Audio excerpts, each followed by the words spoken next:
this presentation, I did one on the fractal of the Passover. And all I can say, Rex, is get ready, man, because it is loaded with information. I mean, so much that, break out your pen and paper and take notes, right? It's one of those types. We're going to talk about matrix decoded, quantum fields, sacred geometry, numerology, and magic. Jimmy Jones has put together a fantastic presentation for us. I guess I'll do a quick promo. Yeah. Have you got your keto yet from ketowithleek.com? Stuff's amazing. Oh, yeah. You can see how it's in, like, basically real simple. You get up, you're like, oh, you're kind of groggly.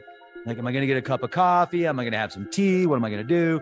So I will either put a scoop of this in my coffee or in my tea or in my water, drink it, and it super boosts your metabolism. It gives you extra energy. It helps put your body in the ketogenic state. It's an MCT coconut oil mix, and you can get 51% off and free shipping in the US. Just go to ketowithleek.com. It does ship worldwide. Shipping is free in the US, though. And I think we got Jimmy back with us, the legend of legends. Looks like I've got some other type of powder on my desk, but really, it's just keto. It's just MCT coconut oil powder. How you doing, man? So you're doing well. Let's see. I got notes and stuff popping up here. Oh, yeah. I need to give you permission to screen share, too. So, okay. Thanks. There you go. Yeah, man. Absolutely. Thank you. I just got an email from, listen to this. Yeah. It's very urgent. Therefore, we kindly ask you to forward this email to your CEO. If we believe this has been sent to you in error, please ignore it. We are the Domain Registration and Solution Center in China. We received an application from Hongjia Limited on May 10th. They want to register Leak Project as their internet keyword and China domain names. And but after checking, we find this name conflicts with your company name or trademark. In order to do this matter better, it's necessary to send email to you and confirm whether this company is your business partner in China. And so I looked up, I'm like, I typed in ChinaRegistry.net ? Yeah. And right. So China Registry pulls up, but then underneath that, there's a bunch of like scam. So I don't know. Oh, yeah. Probably. Oh, yeah. No, don't do it. Don't give away your rights. Hell no. Although China does have a gold-backed dollar, which we don't have. So. They do? They actually do. Yeah, it's called the renminbi. So they have two dollar systems right now. They have the yuan, which is the old school system, and just a couple of years ago, they created the gold-backed renminbi. So they actually do have a gold-backed currency. I give that, hats off to China for that one. Oh, wow. Well, but, I mean, dude, the dragon is frightening and powerful, and I'm sure that being an American, we're seeing it from a different perspective. But I don't want to be usurped up by the dragon. No, it's absolutely. So, much respect. No, thank you. Yeah, you know what I mean? I want to see this world get along is what I want to see. So we have to learn how to. As a species, as a whole, there's one race, man. It's the human race, and we have to learn there's one family. It's the human family. I like that. We have to learn how to grow up, man. We have to learn how to grow up and get along with each other, and Yeah. So I mean, there's really no difference. The differences are superficialities, man. So, but what we truly are, Hello, sir. You've got that look on your face of a bit of distress. Confusion and concern, right? I just woke up about 10 minutes ago. So I'm still wiping boogers out of my eyes, right? Yeah, man. It's great to see you. Thank you for being a guest on Leak Project. Yeah, hey man, let me know if I accidentally drop you again, then I'll reconnect. So okay, cool.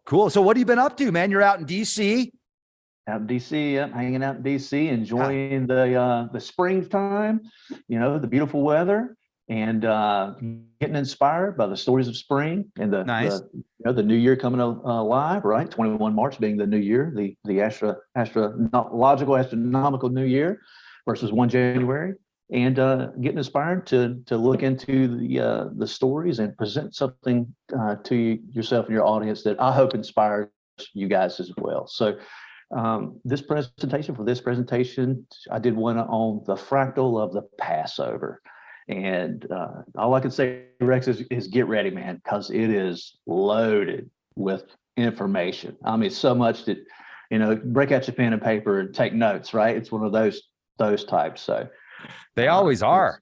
well, this one especially, man, this one overwhelmed me and I did it, right? So, nice. yeah. Okay. But, yeah, absolutely. Yeah. Buckle up, Buttercup. So yeah. You're basically decoding the Passover, and you're using like quantum mechanics and esoteric wisdom and ancient mysticism and incorporating it all together, basically. Yes, sir. Okay. So just for a quick background. Yeah. As a preamble, my name is Jimmy Jones. I've been, on the show a few times, Rex, for the audience. And, in 11 March 2018, there's no easy way to say this, right? So I was hit by a ball of lightning. That's the easiest way to say it. But the ball of lightning, it entered my home. It was a macabre, a flower of life rotating in and out of itself. My wife, as a witness, was in bed, woke us up. It entered me. I went through the full process of a pineal activation and chakra activation through about a 3.5 month process, and it culminated on 25 July. And ever since then, I see things differently. So that's about the easiest way to say it. So it's given me this ability to do deep uncodings of things for folks. So you'll see in the video, I do my best to show folks this is what the ancients were talking about, right? They were talking about the fractal of light. Everything is light, everything is energy. And I hope to convey some of this information to you. And like I said, inspire you for the new year. So appreciate that. Leave you scratching your head for a minute, right?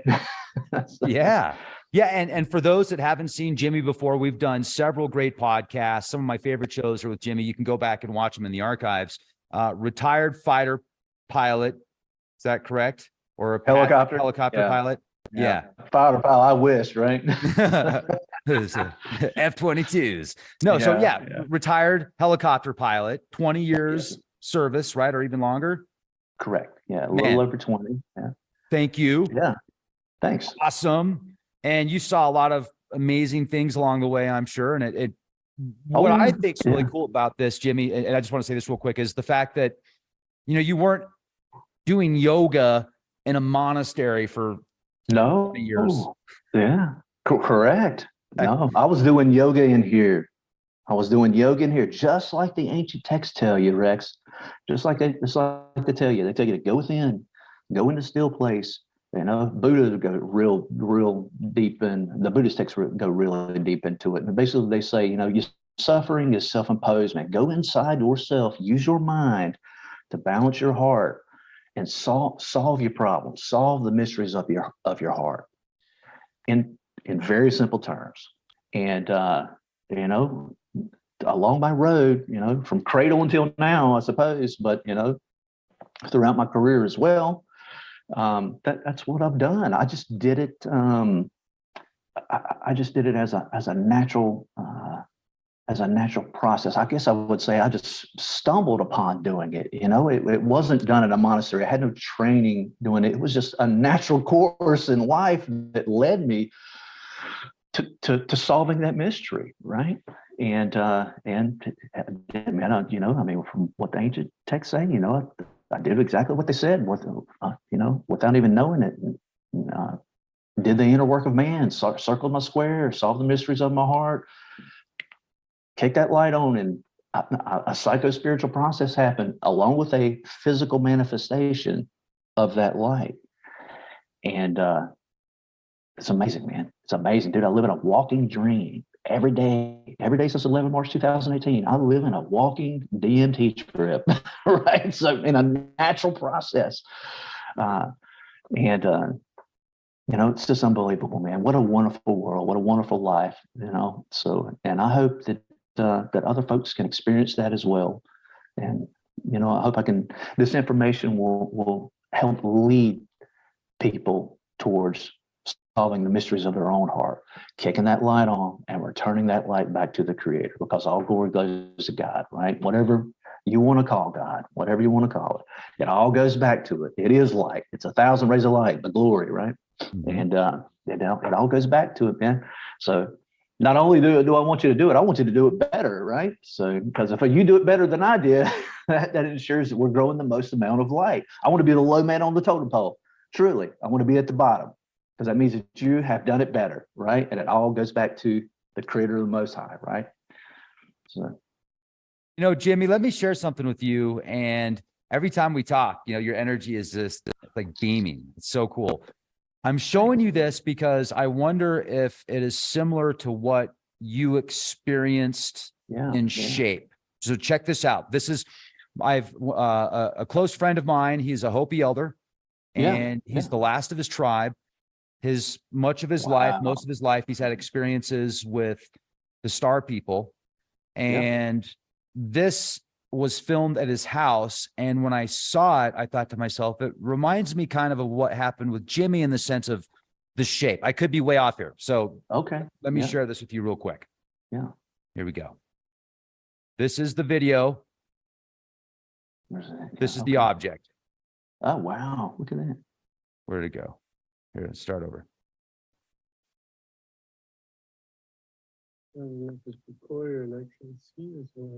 It was there for 17 minutes, circling around like this. No kidding. Yeah. It looks like an orb. Yeah. Yeah. And you can actually see what looks like a force field around it the longer you look at it. Yeah. I see it wobbling. I see that wobble in it. Yeah. And you see how the white force field thing is starting to get bigger. If you look carefully, you'll see a force. I got it. Yeah. Inside. I got it. Yeah. It's getting bigger. Yeah, that's right. Oh my gosh. Yeah. That's amazing. So I just wonder, was this shape, like what was that shape that you saw? Like you said, it was like a soccer ball or something?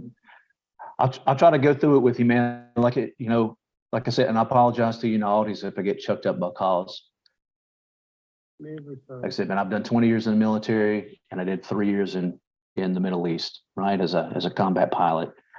And I've experienced enough trauma and suffering in my time. But this is the most traumatic thing and the most beautiful simultaneously that I've ever experienced in my life. And I get choked up even thinking about it, right? So, so what I experienced, my hands are already shaking. What I experienced that night was a sphere, right? So first two lights beamed in to the window, and the first one woke myself and Vanessa. I was like, God, did you see that? A light just beamed into our bedroom. It was midnight. Then a second one came in. She saw the second one. She was like, what in the world was that? And then right after that, I heard it in my head. It said, we have anchored him to the sun. Like, what and who said that, right? And I'm like, clear, crystal clear, Rex, crystal clear. And then our flipping bedroom wall with my wife as a witness disappeared where an orb appeared. So the orb appeared outside of the wall, right? It was outside of our bedroom on a porch that we had. But the wall disappeared as if it was not even there, man, and an orb I'd say about this big. It was a blue, and I can't even describe the color, just like it's this magnificent blue hue. And it looked like a flower of life. So, how a static flower of life looks.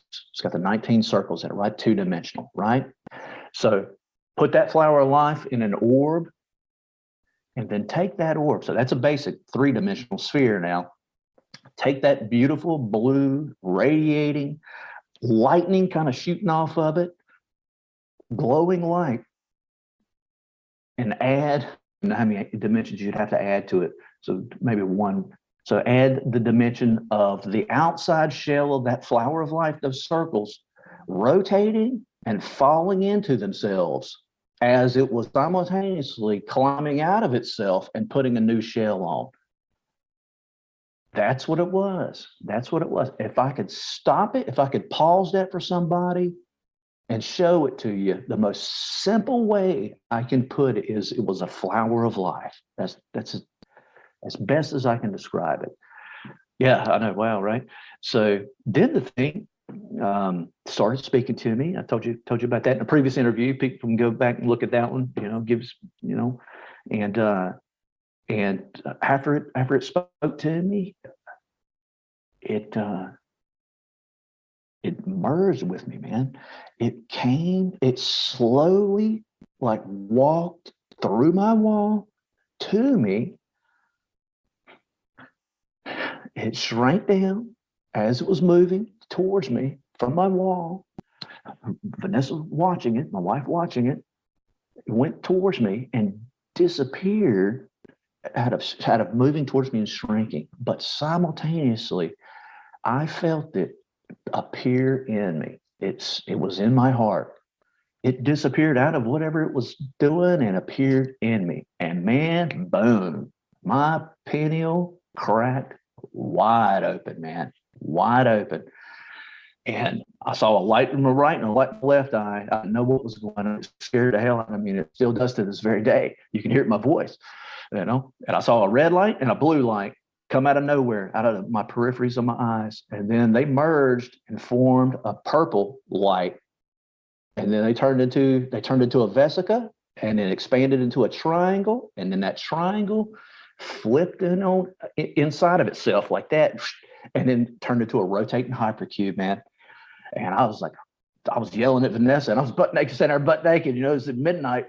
I'm like, Vanessa, I got a hypercube in front of my eyes. I thought it was it, and I thought it was, that was the end for me. And I thought it was in front of my eyes, right? But then I started moving my head, and it moved with it. And that's when I realized, oh snap, this thing is in my head, not outside of my vision, right? It's in there. I see it. It's moving with it.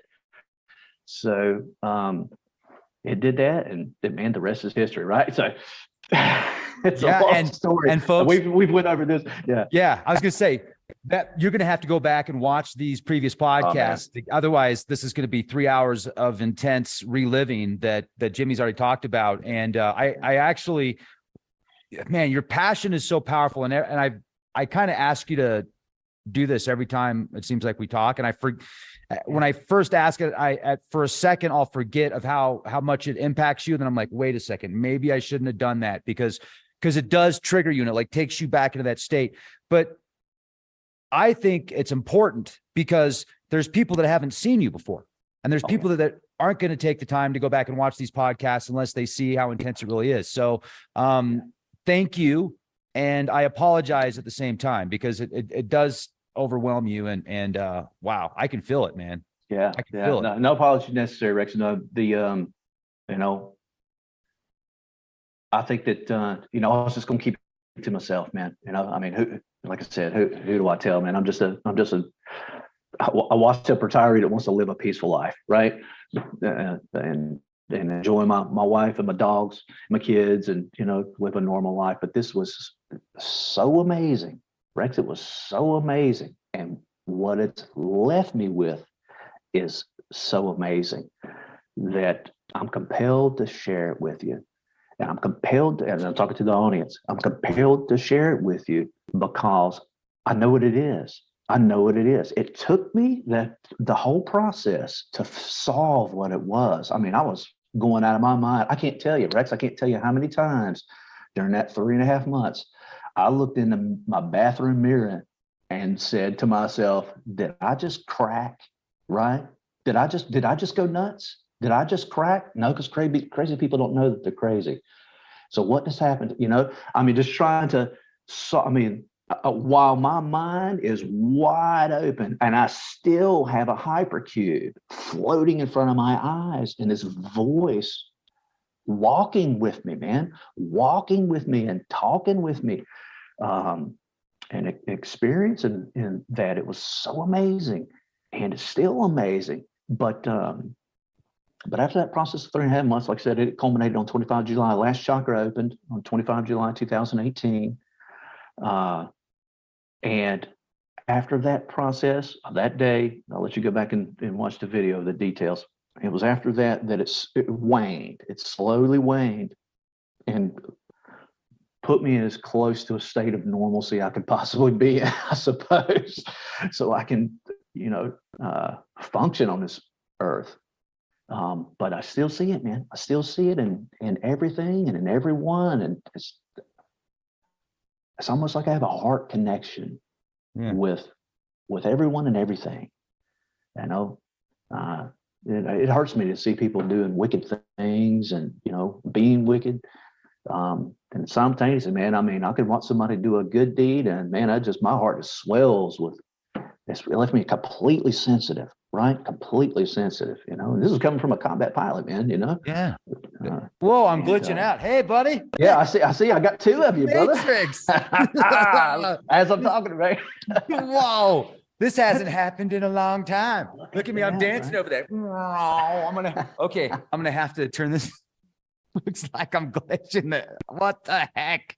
I'm glitching out. There you go, yeah. Talking about hypercubes, and I start going into Gemini mode. I am shape-shifting right now. Wow. Maybe that's a cue.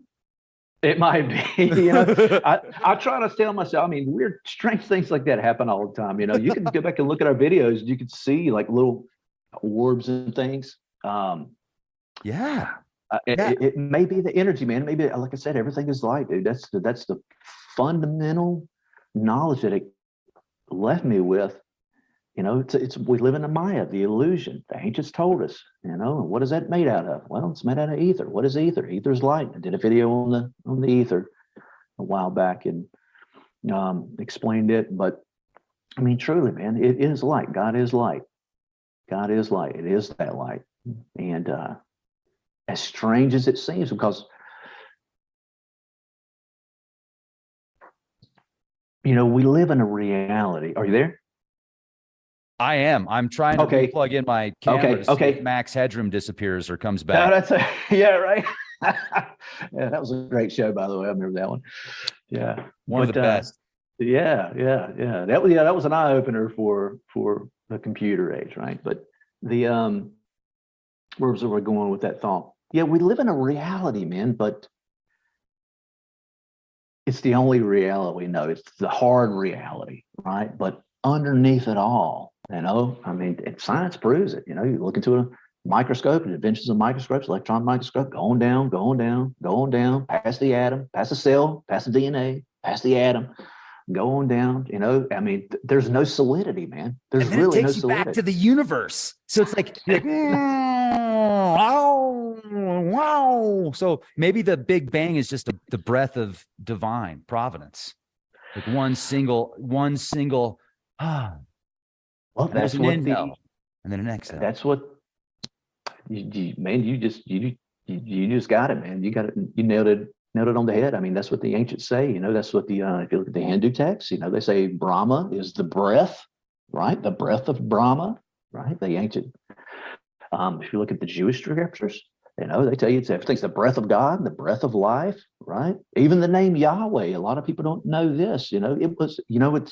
It's called the holy name of God, right? Right. It wasn't even pronounced. Pious Jews do not pronounce that name. They replace it with an Adonai or, one of his many other names, but they don't use that name. So I apologize. I'm not trying to offend anybody by using the name and in this presentation as well, but it wasn't pronounced, right? So it's like four vowels, and it literally is the breath. It's more like,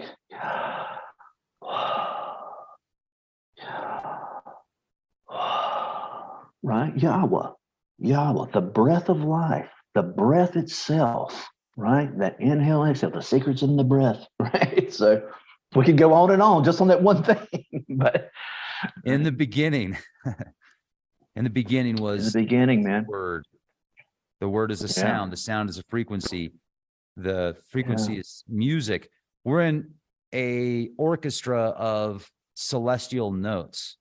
And you got it. You got from a musical point of view, from a sound resonance point of view. So we can take it a step back further and say, the greatest line in the world for a book, right? In the beginning. That's the greatest line forever to start a book, right? But truly, when you know this, there is no beginning. There's no beginning. There's no beginning and no end, right? To wrap your mind around that one, right? God is an eternal thing, eternal. It's an infinity symbol, right? It has no beginning and no end. When you extrapolate that information out, that's why they called it in the ancient days, and many cultures called it that. They call it the self-begotten one or the self-born one. So the Egyptians have a song that says, "He who is born within himself," right? That's what they call the deity, because they knew it can't have a beginning, because anything that has a beginning must surely have an end. We see this on this earth. When you observe our reality and nature, the laws of nature, anything that has a beginning has an end. And if it has an end, then how does it come about again? Because something can't come from nothing, right? The law of cause and effect. If it goes to a point of nothing, then nothing can't create something. So it must have always existed and will always exist. And everything we see in this earth that does have a beginning and therefore an end, just like our lives, right? So about 72 good years on this earth, and we give up the ghost. Plants born and die, right? Everything, comes into creation, then dissolves. So it must be the thing that is eternal that gives rise to this reality, which does not have eternal things in it, right? So, yeah. Powerful, man. I like it. Man, it's deep, right? So, whoa, there is no difference in size in an infinite universe. How do you measure one versus the other in infinity? Yeah. All the same, but different at the same time. The 7 lessons of the Kabbalah. One of those is the duality, yet everything's the same. It's weird, but not weird. Awesome and not awesome. And awesome. Okay. Ladies and gentlemen, we're going to go deep. So I hope you're ready. And I know I am. Sorry.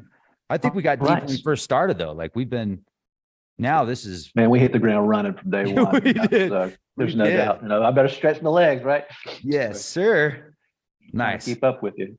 But and let's see if I can finally figure out this screen share, because I flub it every time. So if you can edit it out, just bear with me. Sure, absolutely. Okay. Yeah. So we have my finger in an electric socket, and I did because I wanted to have a better connection. I need that. That's what caused the glitch. Yeah. But yeah, we have about an hour and a half of your time. Cool. So okay. So great. Grab your popcorn and your pen and paper, right? We'll get started here. So got my pen, ate my popcorn. Maybe I'll have another scoop of this keto. KetoAthlete.com. Awesome. Shameless promo. Greetings, ladies and gentlemen. Yes, sir.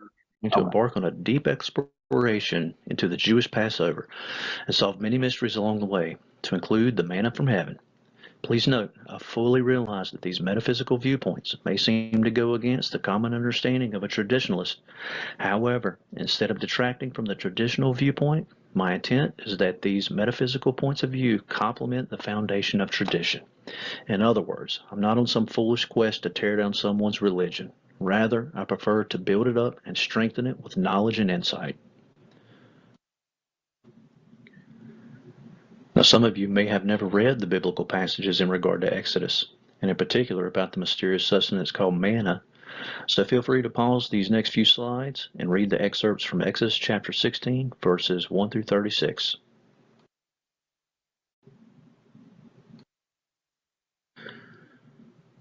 Finally, Numbers chapter 11, verses 1 through 9.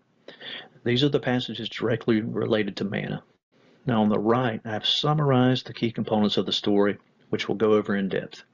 It is essential to know that manna fell from heaven while the Jews wandered for 40 years in the wilderness, just after their exodus from Egypt and the famous scene of Moses parting the Red Sea.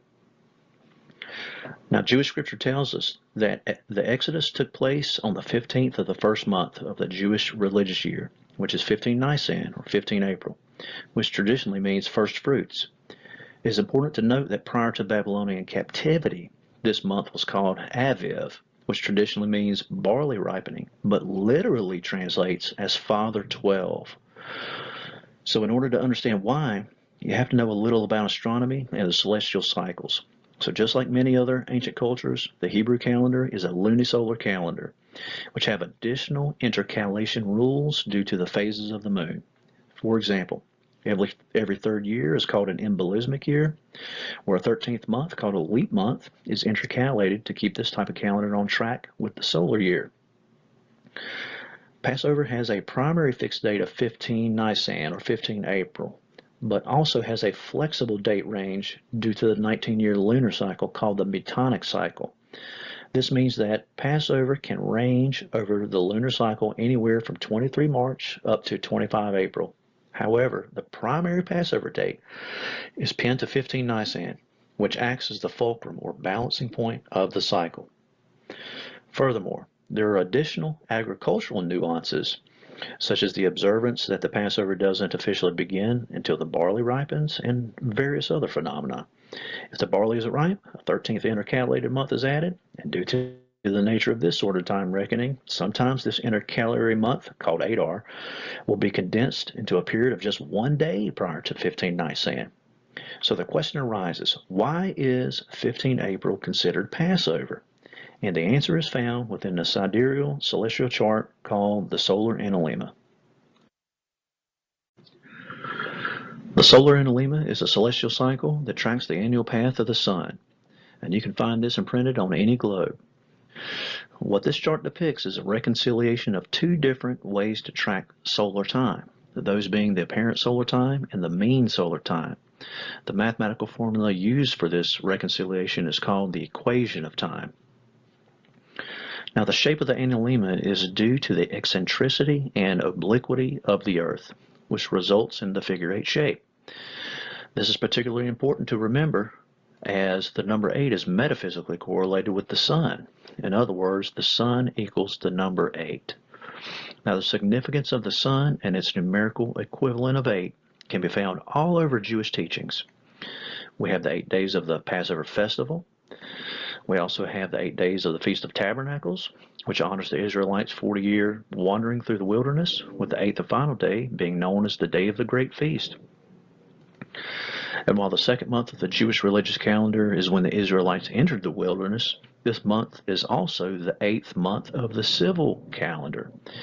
And the Jewish day of circumcision is 1 January, or 8 days past December 25th, the annual birth of the sun. From the astronomical point of view, 1 January is perihelion, or the day that the sun is closest to the allegorically viewed as the marriage of the sun and the earth. Now, looking at the solar analemma, there are 3 or 4 nodal points, depending on your point of view. The prime orbital node is the midpoint, or point of balance, which acts as a double node for 2 key dates, those being April 15th on the left, which is the day that the sun ascends above or passes over this nodal point, and the other being 29 August on the right, which is the day that the sun descends below or falls under the nodal point, heralding the season of fall. So now you can see the fundamental celestial reason why the primary Passover is pinned to 15 April, as it is indeed the day that the sun passes over. However, did you know that April 15th is also known throughout antiquity as Tax Day? In specific, to our topic at hand, the Jews are required to tithe in support of both Passover and the Feast of Tabernacles. And anyone under the thumb of the IRS knows that April 15th is Tax Day. There's truly nothing new under the sun. Now, opposite to April 15th is 29 August, which is the day that the sun descends below this nodal point. Notice that 29 August is 8 days into Virgo. In other words, 21 August, the beginning of Virgo, plus 8 days equals 29 August.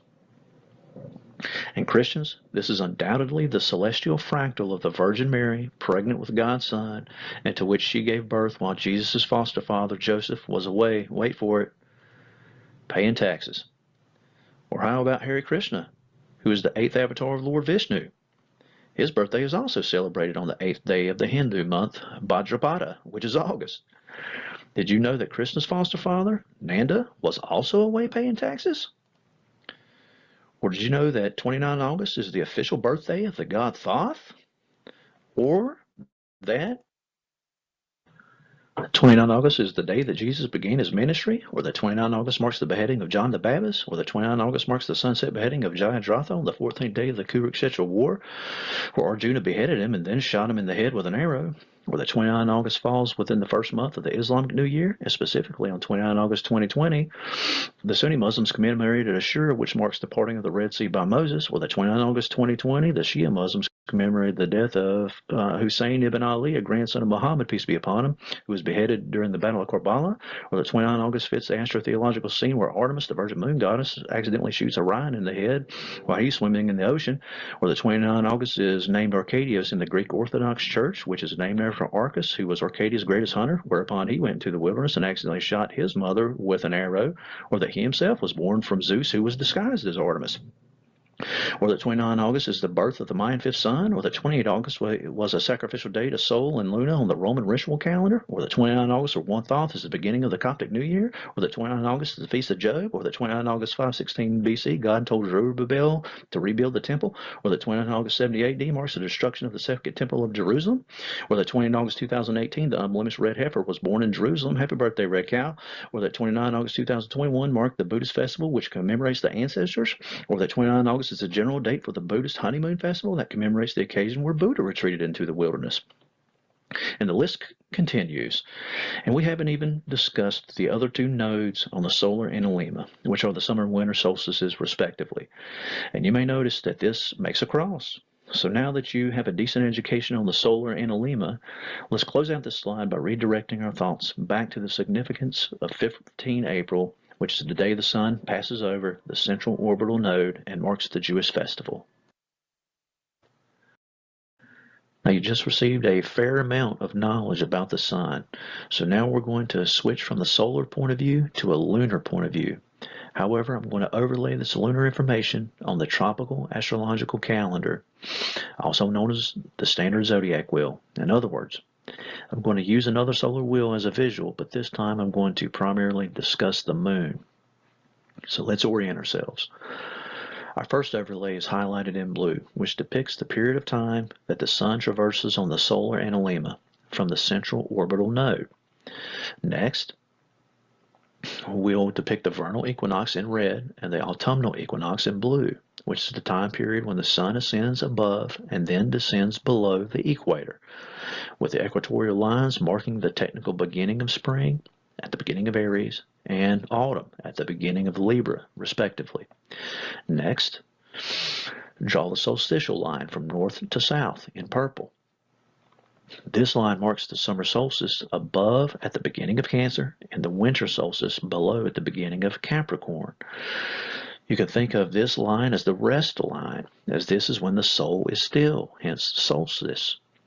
Or you could think of it as the God line, because one of the known paradoxical attributes of God is that it must be at rest or still. And if you don't know this, study the philosophy of what is called the unmoved mover. Now notice that while our solar and analemic central orbital node of 15 April and 29 August do not line up with the equatorial axis of 21 March and 21 September on our tropical chart, conversely, our solstitial line, the God line, our purple line, does indeed line up with the same two nodes on the solar analemma. Thus, this firmly pins these two models together along the resting axis of the soul. The Passover celebration ends on 21 April, so this also pins the solar analemic festival to the tropical year. Notice that the Passover straddles the cusp of Aries and Taurus. From the point of view of the zodiacal ages, this is the portion of the Exodus story where Moses comes down from the mountain, only to find the Hebrews had made and were worshiping a golden calf called the sin of the calf. The allegory symbolizes the transition from the age of Taurus to the age of Aries. Take note that this famous painting by Filippino Lippi in the 15th century of the worship of the golden calf. Notice the golden calf is floating in the clouds and has a moon affixed to its shoulder. You may also notice that the rock outcropping on the left resembles a penis, while the rock outcropping on the right resembles a female figure, who is most certainly Venus, the ruler of Taurus. Notice that the troop of 16 Hebrews are subdivided into the large group of 13 and the small group of 3. with both 13 and 3 being the most prominently associated numbers with the moon. Notice the centrally located woman playing a lyre, the constellation of Lyra being at its zenith directly due north in Cancer, which is ruled by the moon. Notice the arbor vitae located in between the forearms of the bull. Notice that the 8th figure appears to be stabbing the 9th figure in the back of the head, 9 being the number that rules the mind. And it is the numbers 8 and 9 that circle the square. Notice that figure 9 and figure 10 are actually the same man, being symbolic of the older man having circled his square, transmogrifying into his youthful and saved self, having attained salvation, completion, or perfection. Ladies and gentlemen, this entire painting is a very clever, symbolic rendition of killing the lower mind, that is, the cerebellum, which Taurus rules, and which is the seat of your base desires, most notably lust. And secondly, it illustrates the Israelites' reluctance to accept the transition from the old age of Taurus into the new age of Aries. And all of this information is found within the tiny sliver of the zodiac. With our focus on Aries, now you can understand why the Israelites blow the shofar, or the ram horn. For the traditional point of view, the Jews procure an unblemished lamb for sacrifice and use its blood to wipe on the lintels or doorposts in order to protect them from the final plague consisting of the death of every firstborn. But from the astrological point of view, you can see that the lamb opens the doorway of the year. And let's also look at the word Passover. Etymologically, the word Passover comes from the Akkadian word pasahu, which means blow, as in blowing the ram horn. And the Jewish Passover is synchronistic with the Christian suffering of Jesus before his crucifixion, called the Passion of the Christ. In Greek mythology, this syncretizes with Pasiphae, the wife of King Minos and the mother of Minotaurus. Now, Exodus tells us that the Israelites entered the wilderness on the 15th day of the 2nd month, which is 15 Ar, or 15 May. Now, May is Maius in Latin, which is derived from the Greek goddess Maya or Maya, who is the oldest of the Pleiadians. And the Pleiades is the most prominent asterism in Taurus. The Roman poet Ovid gives us a second etymology, where he said that May is Latin for Maioris, which means elders, and the following month of June is Latin for Junioris, or young people, which is where we get our modern English word junior. And isn't it interesting that this etymology also fits the description of the 9th and 10th figures standing directly under the bull in Lippi's famous painting? And June begins the sign of Gemini, which rules the arms. Now look at the intertwined arms of the elder and the younger. Etymology of May is also cognate with the 2nd month of the Jewish religious calendar, named Ar, which means blossom. However, before the Babylonian captivity, the month was called Ziv, which means glow or light, which is an obvious reference to the glowing ball in the night sky called the moon, which is exalted in Taurus.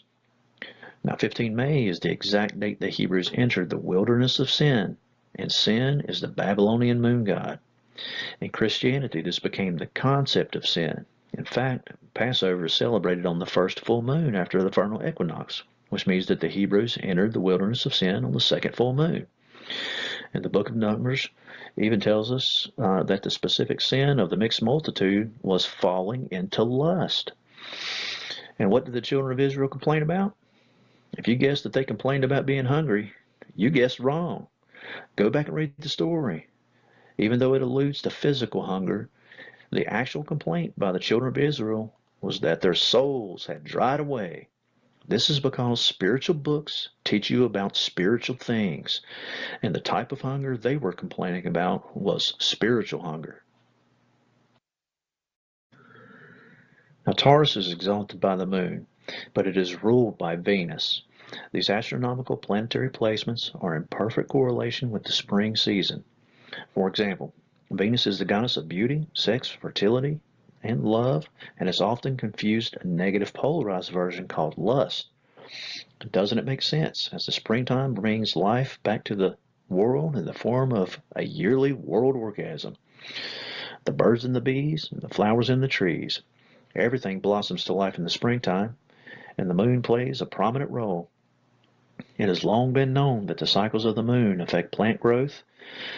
Gardening is best if done by the phases of the moon. Just look inside of a farmer's almanac. It's confirmed that sap flow in plants becomes fuller as the moon waxes and conversely slows down as the moon wanes. And this is the same for leaf growth. The moon also affects soil moisture, which is a key component in the germination of seeds. And just the same, the moon also affects human growth. Cutting your hair during the waxing moon promises longer and fuller regrowth, while the waning moon does the opposite. And the moon is undeniably syncretized with fertility and the female menstrual cycle. So, putting it all together, you can see the sacred feminine fractal manifested between the interrelationship of Venus, the moon, fertility, etc. Ladies, perhaps you can now understand why your uterus fractally resembles a cow's head, or why your udders produce milk, or why cows are so sacred, or why Luna turns people into emotional lunatics, or why one of the foods during Passover are hard-boiled eggs dipped in salt. And I'll give you one guess what the salt water metaphysically symbolizes. Now, the period of 40 days prior to the Passover is significant because this is the time when the sun's rays are lengthening, transitioning our world out of the death of winter and into the life of spring. Notice that this period straddles the vernal equinox. In mythological context, this is where the blood of the virgin lamb is smeared on the lintel. The 40 days of the temptation of Christ in the wilderness called Lent. The 40 years of the Hebrews wandering in the wilderness, the 40 days and 40 nights of Elijah's travels to Mount Horeb, which is exactly the same place that Moses spent 40 days and 40 nights, then received the Ten Commandments. It's also the 40 days and 40 nights in Noah's Ark. It's also the 40 days of the morning of Tammuz. And if we reach all the way back to the Sumerians, we find that 40 was the sacred number of Enki, the Lord Earth. Aries is most often represented by the ram or lamb, but it is also biblically symbolized as the donkey. So perhaps it's easier to remember that the equinox births the equine than the ox. The sun is exalted in Aries, while the moon or sin is exalted in Taurus. The sun is masculine and the moon is feminine. And now you can understand why the word woman is a portmanteau for womb man. And perhaps you can now make sense of scriptures like these. And we certainly should recall that the Messiah rides a donkey through the Golden Gate of Jerusalem.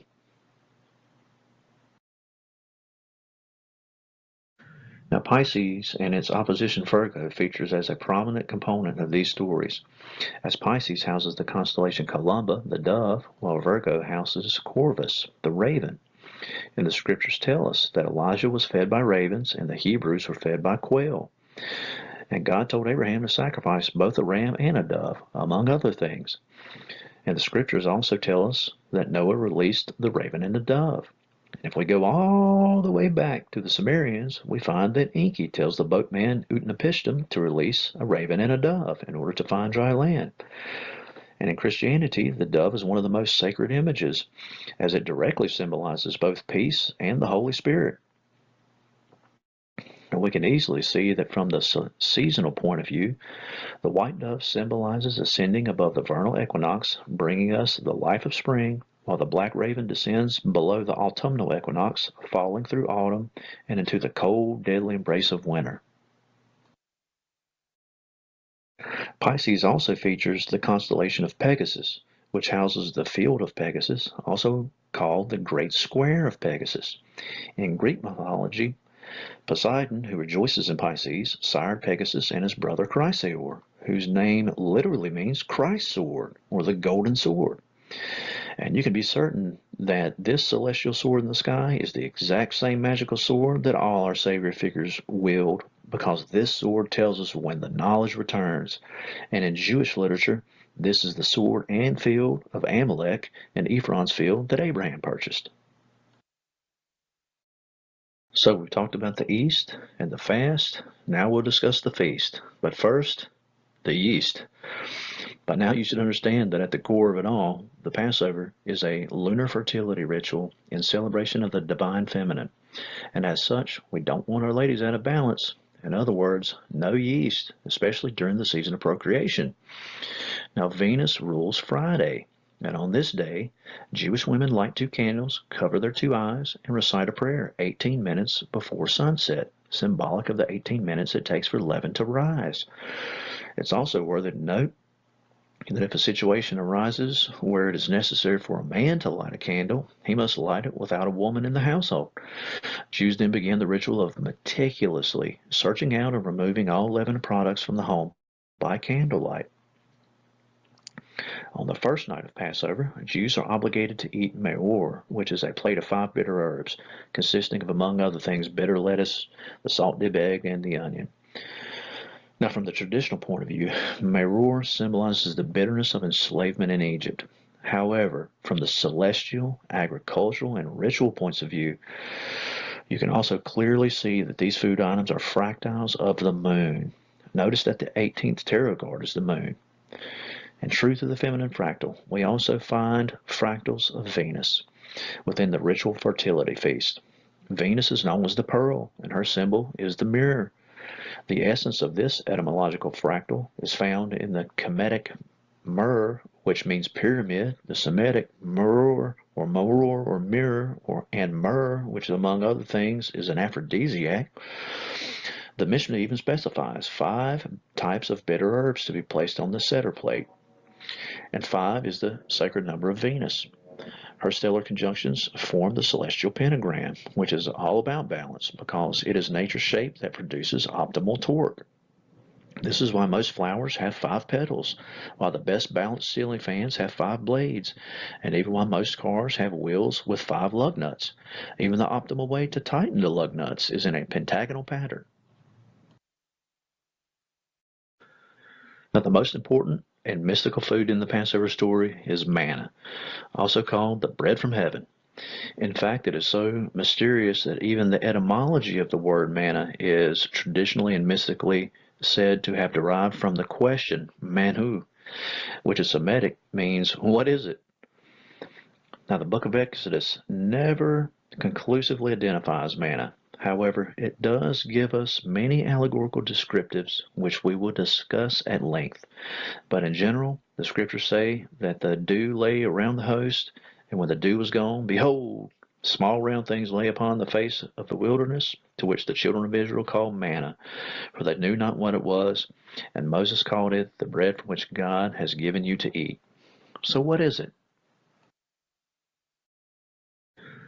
How beautiful to know that manna is the moon, for the moon alone fits the description. Manna is the dew that lay around the host, and the moon is the host.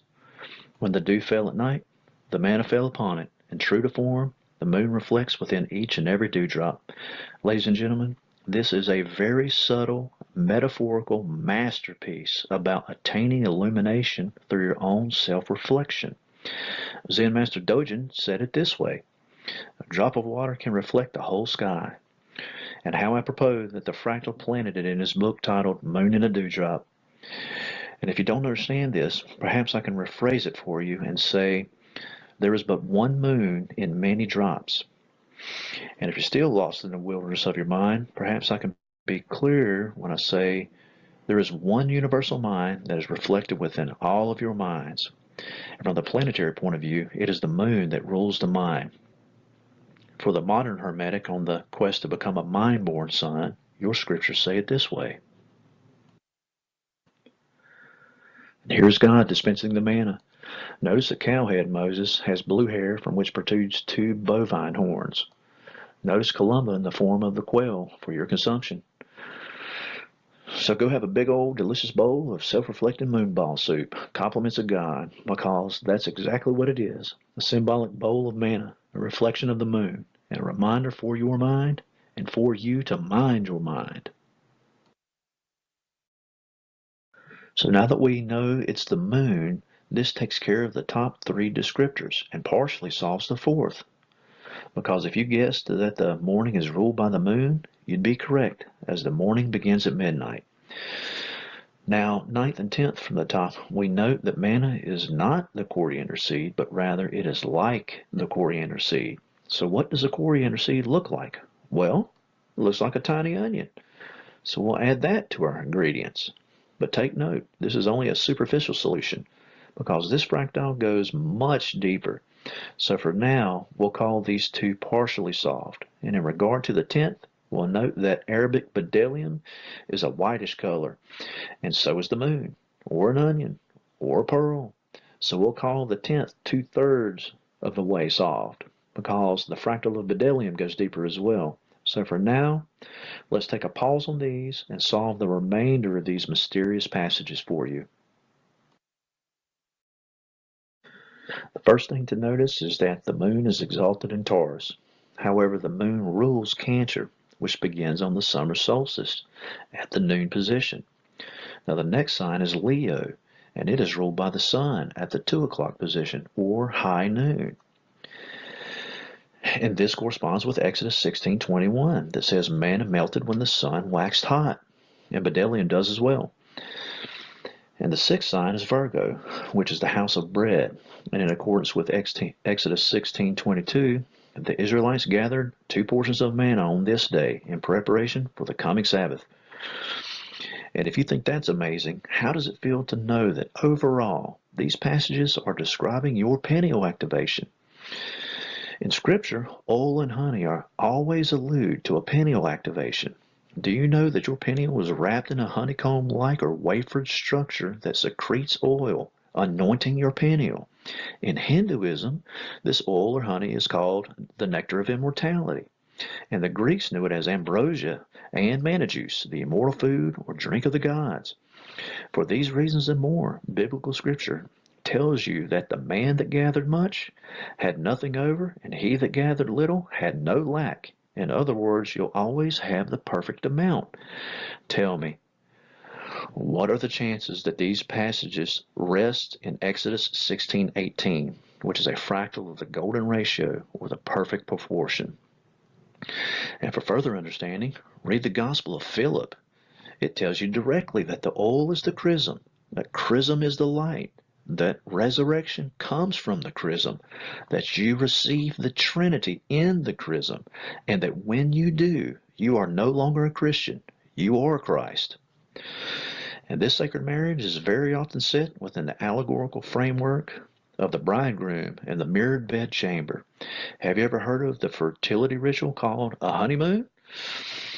And think how often pregnancy is equated with baking bread. Ladies and gentlemen, these are all fractals of one another. So our checklist is coming along nicely. Now you know that the root or essence of the word morning is cognate with the moon. You also know why, no matter how much or little the Israelites gathered, it was always the perfect amount. You also know why the manna melted when the sun waxed hot, and why they gathered for 2 days' worth in preparation for the coming Sabbath. Now, let's tackle the first portion of the bottom bullet point on the checklist, which says that the Israelites baked cakes with the manna. Now, phi, the golden ratio, just like manna, is the mathematically proven perfect amount, or perfect portion, because it is the perfect proportion. What does this mean from the geometrical point of view? Well, if you take the moon and balance it on top of the earth, you'll find that it mathematically circles the square. In other words, given the diameter of the earth, draw a triangle from the base of the earth to the moon, and you'll find that triangle's apex touches the center of the moon. Now, if you draw a circle from the apex and a square around the earth, it geometrically circles the square. Now, this triangle is composed of 2 very special Pythagorean triangles. This triangle is the only right triangle whose sides are in arithmetic progression, being 3, 4, and 5. And for a quick mental note, notice that pi equals 3.1415. Just the same, if you scale the Pythagorean triangle down to a base of unit 1, you get the only right triangle whose edge lengths are in geometric progression, those being 1, the square root of phi, and phi. Now please listen to me closely, ladies and gentlemen. From here, all you have to do is apply scaling factor, and you'll get every harmonic number known to mankind. For example, in this master diagram, you'll find pi, phi, E, which is Euler's constant rate of growth, 36, 72, 144, 432, 440, 864, 2160, 5040, all the Solfeggio frequencies and cyclic permutations of all those frequencies, etc. In other words, I've attempted to anchor your thought in the 3-4-5 Pythagorean triangle and scaled it down to the lowest unit called base 1, which gave you the Kepler triangle. And since you're now at the base level of unit 1, all you have to do is scale this up to solve for all harmonic sequences. Now this triangle in the middle is the exact dimensions of the Great Pyramid of Giza, and the word pyramid is cognate with meaning fire in the middle.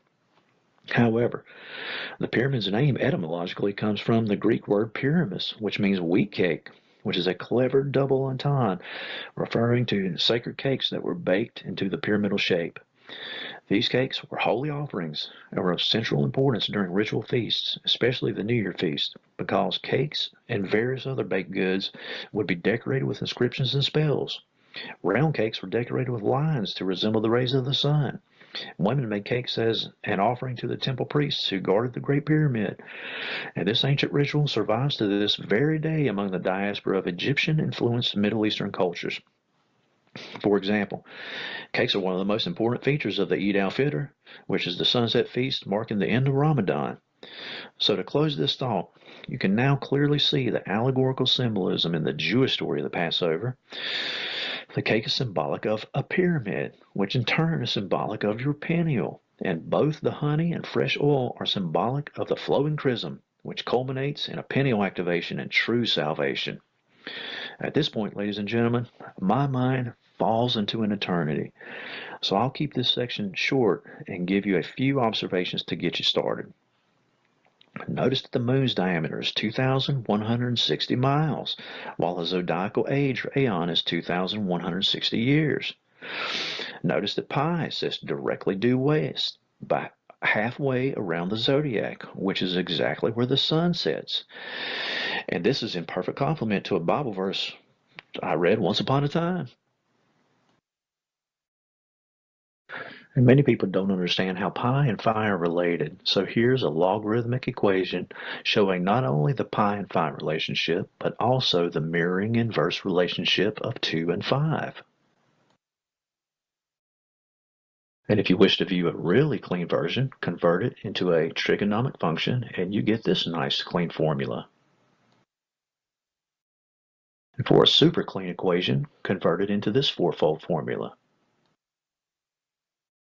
Speaking of the fourfold quality of light, which includes the sequences of 1, 4, and 7, and all of its orders of magnitude and cyclic permutation, perhaps it will interest you to know that the Great Pyramid featured 144,000 virgin white casing stones upon each of its 4 faces that were polished to an accuracy of within 1/100th of an inch, which sealed this magnificent structure.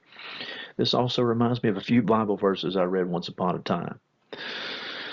Did you know that there were 144,000 disciples of Muhammad, peace be upon him, or the King Herod slaughtered 144,000 children looking for baby Jesus, or that there are 144,000 doors in Valhalla, or that the tribes of Israel numbered 144,000, or that the side length of New Jerusalem is 144,000 furlongs, which means the city is 144,000 squared, and this list continues. Ladies and gentlemen, the more you look at it, the more it reveals itself.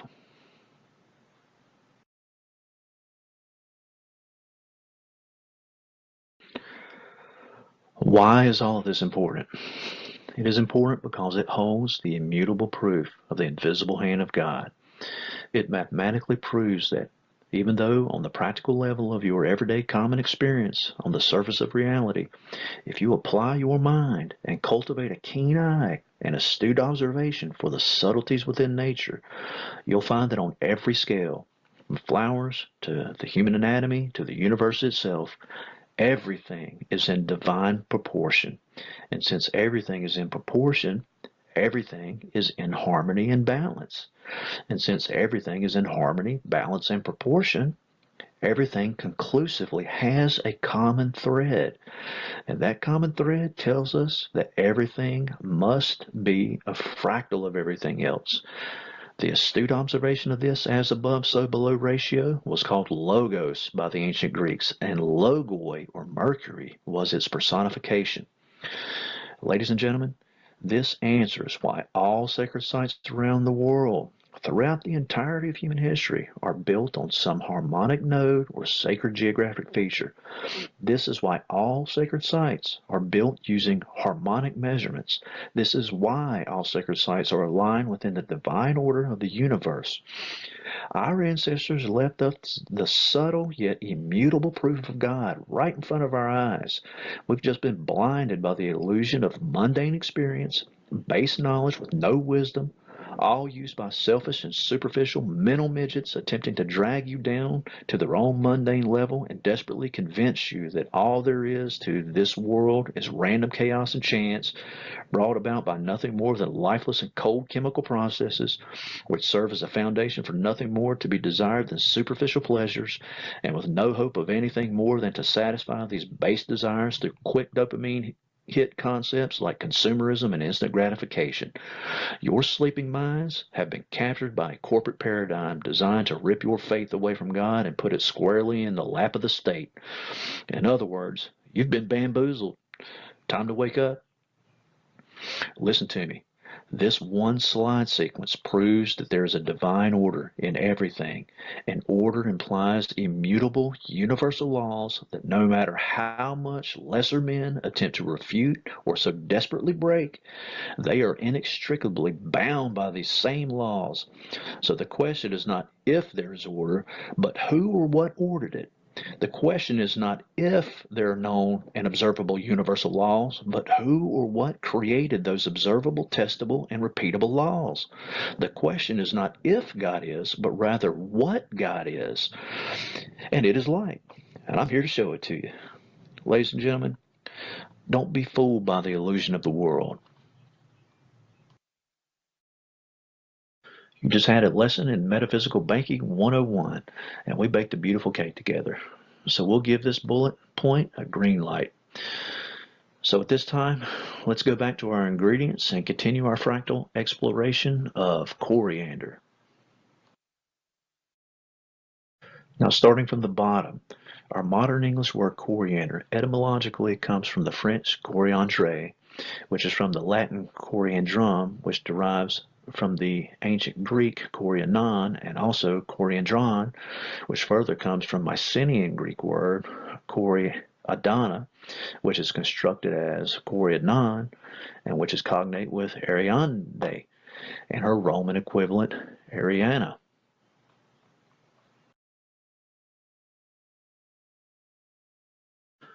Now in the Roman form, you can easily see that her name is a portmanteau of Aries and Anna, and in this instance convey the sun and the moon straddling the equator. And as the moon, Anna is also manna, and Inanna, and Nanasan, and even Anna the prophetess in the New Testament, who is only found in the Gospel of Luke. Venus ruling Taurus is personified as Luke, just as Venus exalted in Pisces is personified as Lucifer. Now you understand why Luke's Christian symbol is the flying bull. Now, true to the fractal, there are many orders of magnitude, or levels, or degrees, or allotments, or aspects to planetary and other phenomena. Let's give you an example. When some ancient poet refers to the relationship of the sun and moon, they may be referring to any number of fractal relationships. Quite often they are referring to the sun and moon relationship on the vernal equinox.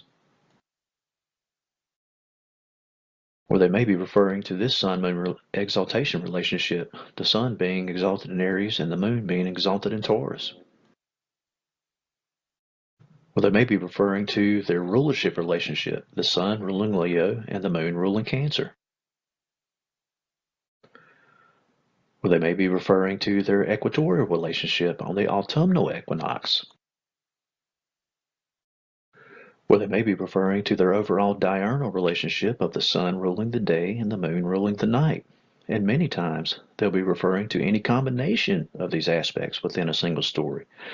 The trick is being able to move your mind through the fractal in order to understand what perspective the author was coming from in that given moment. Now, in addition to orders of magnitude within the masculine and feminine relationship, each individual polarity have their own internal orders of magnitude as well. In an example, the sacred feminine begins with the moon, then unfolds into its higher orders of magnitude of Venus, then Sirius, then Vega, then the Pleiades, then Andromeda. An easy way to remember how to unfold the feminine fractal is by its luminosity. What does this mean? Well, have you noticed that all the brightest things in the night sky are feminine? The brightest moon in the night sky is our own moon. The brightest planet is Venus. Sirius is the brightest equatorial star. Vega is the brightest circumpolar star. The Pleiades is the brightest asterism.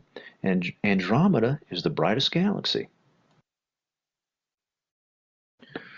Now, a third component of thinking within the fractal is that portmanteaus or conjunctive naming conventions don't always add up on the same level or order. And Ariadne is a perfect example to outline this phenomenon. For example, her Roman equivalent is Ariana and is indeed indicative of the sun and moon. Yet, although Anna is the moon, Ari comes from Aries, which is Mars in Greek. This mismatch of orders of magnitude is due to a few factors. Not to say the least that our mind actually works in this fractal manner, and as such we're constantly shifting viewpoints. And to make this even more difficult, and the fact that the multiple minds of various authors have told the tale from their own changing perspectives. Then pepper in the fact of letting this marinate for a few hundred or thousand years. And what you get is what you have now, which is a recipe of utter confusion for anyone who is stuck in the rut of mundane linear thinking. In other words, the only way to solve this is to shift your mind into the fractal, then unravel the varying points of view, polarities, and orders of magnitude. So, due to these reasons and more, there are many variations to the myth of Ariana. But know that her most prominent point of view is as Venus ruling Taurus. In fact, according to the Hellenistic mythographer Paeon of Amathus, an ancient cult of Aphrodite Ariadne was observed on the island of Cyprus. And in one account, one of her many children is named Tauropolis, which literally translates as the city of Taurus. And we also know that she was the consort to Theseus and Dionysus. In other accounts, this is because both Theseus and Dionysus are the constellation Orion, which is located in Taurus. And Hesiod tells you outright that Dionysus is of Cyrus. Now, Ariana is also the sister of the Minotaur, which is obviously Taurus. She is also the daughter of King Minos, who is the son of the lustful Zeus, who transmogrified into a white bull and absconded with Europa, and took her to the island of Crete, where he impregnated her with Minos. And there are many more bull motifs throughout these myths. So we can clearly see that this entire genealogy is a fractal unfoldment of the age of Taurus, and which corroborates the Exodus passages, which state that manna was like coriander, because both the Jews and the Greeks are talking about the age of Taurus. For the sake of brevity, I have to leave a copious amount of knowledge out of this presentation, but there are some very important components to Ariadne's myth which we need to discuss. The first is Ariadne's crown, which is the constellation Corona Borealis, located in Libra, which is ruled by Venus. Looking east, this constellation reaches its zenith during May, which is Taurus. Next is the magic sword of Theseus, which is Chrysaor, the Christ sword, located in Pisces, which is exalted by Venus. Theseus uses this magic sword, along with the ball of red string given to him by Ariadne, in order to go deep into the labyrinth and slay the Minotaur. So what is the labyrinth? Well, it's located in your cerebellum, which is your lower mind, which is ruled by Taurus. The labyrinth is in your head, and you, yes you, hero, you must use Ariadne's red thread and the Christ sword she gave you to slay your lower mind or base impulses in order to attain enlightenment. And true salvation, you must mind or mind. And if you're looking for her thread, then turn your face to the east and witness the first ray of the new rising sun. Now, at this point, I hope you're satisfied with the fractal I've shown you that manna is indeed like coriander seed. And to tell you the truth, there is so much more. But at this point, I think we've explored this fractal enough to give us a green light on coriander. So all we have left to explore is why, when manna was left until morning, it bred worms and stank. So the first thing to notice is the clever double entendre that manna bred worms. And survey says for the number one answer on the board, this is an allegory for your cerebellar vermis, again located in your cerebellum. Vermis is Latin for worm, and it is located in the same place as your labyrinth known as the arbor vitae, or your tree of life. This is the worm in the wood. And this reminds me of another biblical passage I read once upon a time. Let's also remind ourselves that the Jewish Seder plate is filled with 5 bitter items. Ladies and gentlemen, we've made it through our checklist. So where would you like to go from here? How about the fact that Ariadne's red thread is the exact same red thread that the holy harlot Venus, also known as Rahab, secured out of her window for the 12 Israelite spies to capture Jericho in the Promised Land? And take note that the Egyptian feast is called Hib, thus the Semitic Rahab is cognate with the Kemetic Rahib, which is Ray's feast or the sun feast. And it does flow with milk and honey. So where does the Passover historically come from? Well, here is a basic geographic overview of the origins of both Easter and Passover. Please understand that Easter and Passover are 2 separate festivals that fundamentally celebrate the same thing, which is the rebirth of the spring season, fertility, and life in general. Now in specific, Easter, highlighted in blue, traces its origins from the ancient Sumerians in and around Uruk, beginning around circa 3500 BC at the mouth of the Persian Gulf, and the primary deity worshipped was Inanna, who is the goddess of love, beauty, fertility, and war. She was later amalgamated into Inanna Sin, which is Venus and the moon, and later into another personification of Venus known as Ishtar, who is cognate with the word Easter and Esther. Of particular interest, Ishtar is also cognate with the West Semitic goddess Astarte, who is the Hebrew goddess Asherah, the consort of Yahweh. Take note that her sacred symbol was the Asherah pole. Now, Inanna's sacred cult performed sacred marriage rituals and evolved into the cult of Ishtar, which involved sacred prostitution rituals. Now, fast forward to the Neo-Assyrian Empire circa 820 BC, and the real and historical Assyrian queen Shemuramat ruled Babylon for 5 years. She was deified as Queen Semiramis. Now, her ritual cult came from the earlier foundations of Ishtar and Astarte. As Semiramis, Queen of Heaven, she emerged from a giant egg that landed in the Euphrates River at sunrise on the first Sunday after the vernal equinox. To proclaim her divinity, she magically changed a bird into an egg-laying rabbit. The priest of Ishtar would impregnate young virgins on the altar of the goddess of fertility at sunrise on Easter Sunday. 1 year later, these priests would sacrifice the 3-month-old babies on the altar at the front of the sanctuary, then dye the Easter eggs in the blood of the sacrificed infants. The festivities then culminated on Easter Sunday, when the priest would slaughter the symbolic wild boar that killed Tammuz, and everyone would eat ham on Easter Sunday. So in summary, this ancient Sumerian cult, which transformed over a few thousand years, made its way from Sumer to Babylon, then spread to the Levant, and found its home within Christianity. Now, Passover is not the same as Easter, but similar, because fundamentally they are both celebrations of the fertility and life of springtime. But ultimately, Passover comes from pre-dynastic Egypt. Over the course of time, it first migrated to Mycenaean Greece, then from Mycenae to Crete, from Mycenae to mainland Greece. Now the Israelites brought the Passover rituals with them out of Egypt during the Exodus and overlaid a mytho-historical motif on it to make it their own. Fast forward a few hundred years, and the Israelites' rituals were further influenced during their exile in Babylon and brought some of this influence back during their later return to Jerusalem, such as the salt-dipped egg on the Seder plate. So let us go back in time before the Exodus and take a good look at ancient Egypt. Ladies and gentlemen, long before there was an Akkadian moon god named Sin, and even before the moon god Thoth, there was the pre-dynastic and original Egyptian Ithyphallic moon god named Men. He was the moon god who fathered himself with his own mother and known as the bull of his mother, and his symbol was the white bull. His cult was centered around Coptos, and his shrines were crowned with bull horns.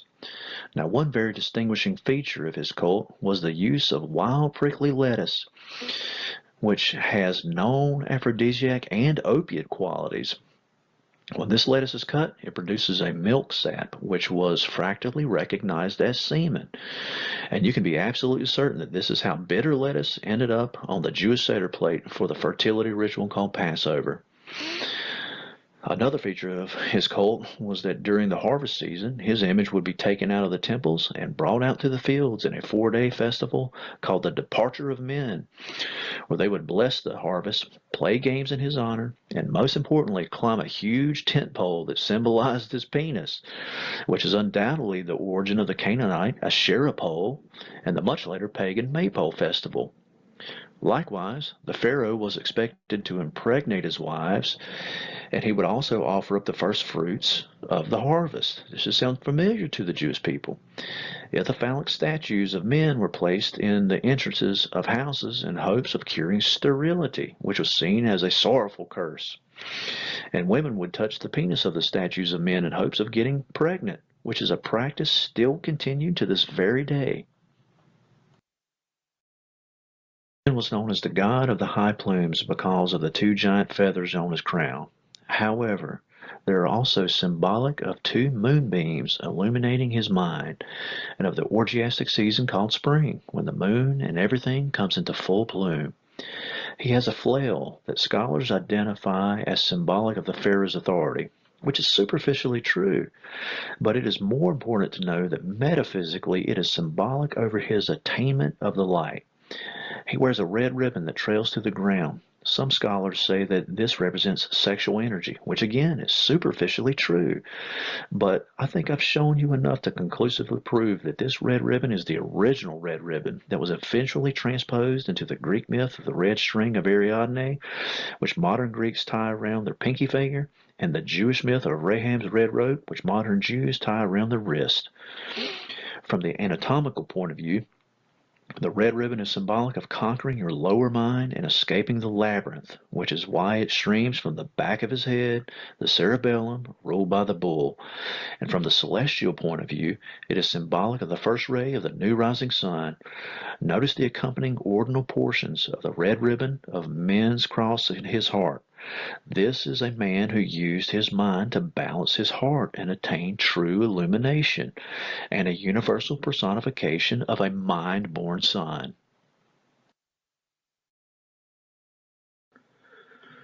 In summary, the Passover celebration traces its origins to the pre-dynastic Egyptian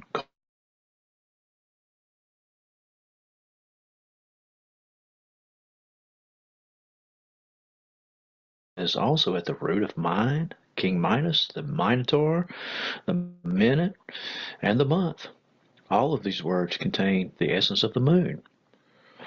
During the Middle Kingdom, Men was synchronized with his solar counterpart Horus and became the deity Men-Horus. And by the New Kingdom, he was synchronized with the old Egyptian moon god Amun, who was a member of the Hermopolitan Ogdoad. He thence became Menamun. From Menamun, you get his predominant exported variations to include Hammon, the Canaanite El-Hammon, and the Phoenician Baal-Hammon. Now, the moon god Amon replaced an even older version called Montu who was worshipped in Upper Egypt in the district of Thebes. Now, Montu had also been synchronized with Ra, and in this form, he was illustrated with the falcon head and solar disk as Montu Ra. However, his older pure moon form featured a bull head, or in other words, he was a minotaur. Now, this may surprise you, but among his oldest forms exported out of Egypt, you'll find Hammurabi in the founding dynasty of Babylon.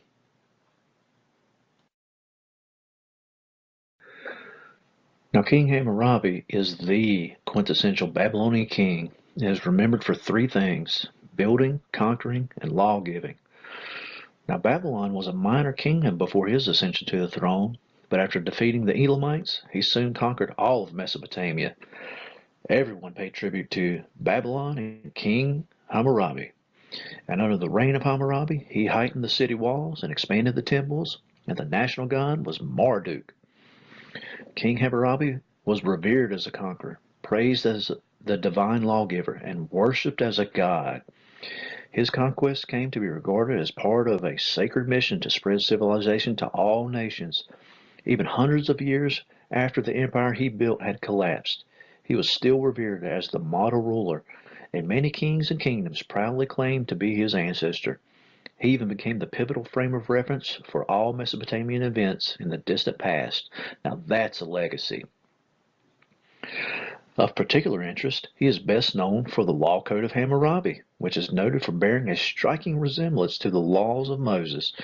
But even more importantly, look at the Hammurabi stele. It features King Hammurabi with a raised right arm in worship and receiving the 282 laws from the people. Sound familiar? And notice his raised right hand in praise to Shamash, as well as the Egyptian false door that the god Shamash sits upon.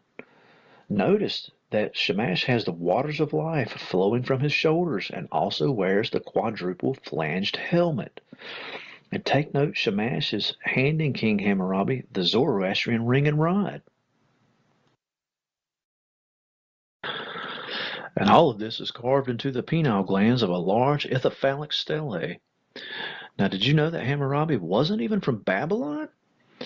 He is known to be from the northwest Semitic-speaking Amorite kingdom, which is located in the Levant, with a capital city of Sumer in Phoenicia.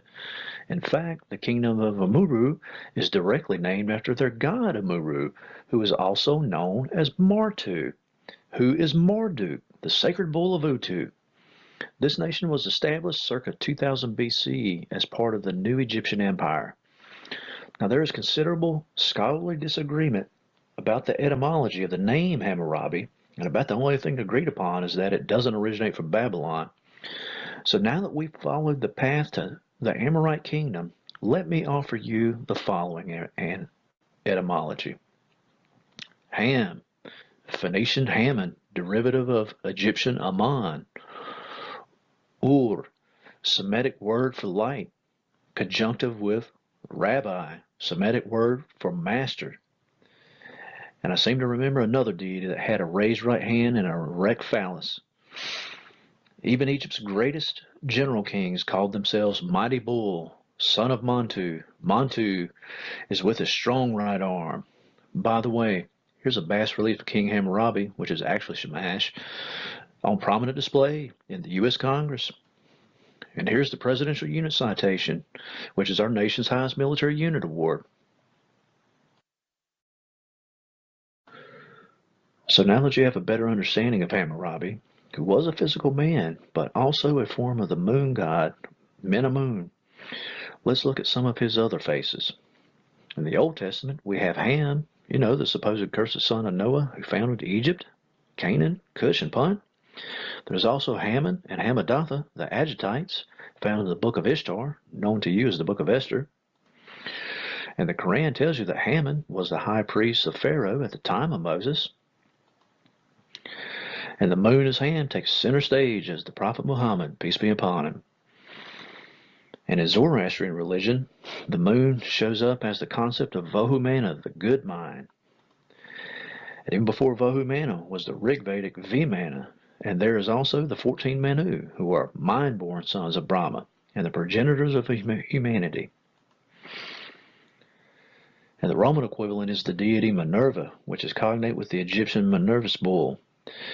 And here we've come full circle. So maybe now you have a better idea of how humanity goes from this great lawgiver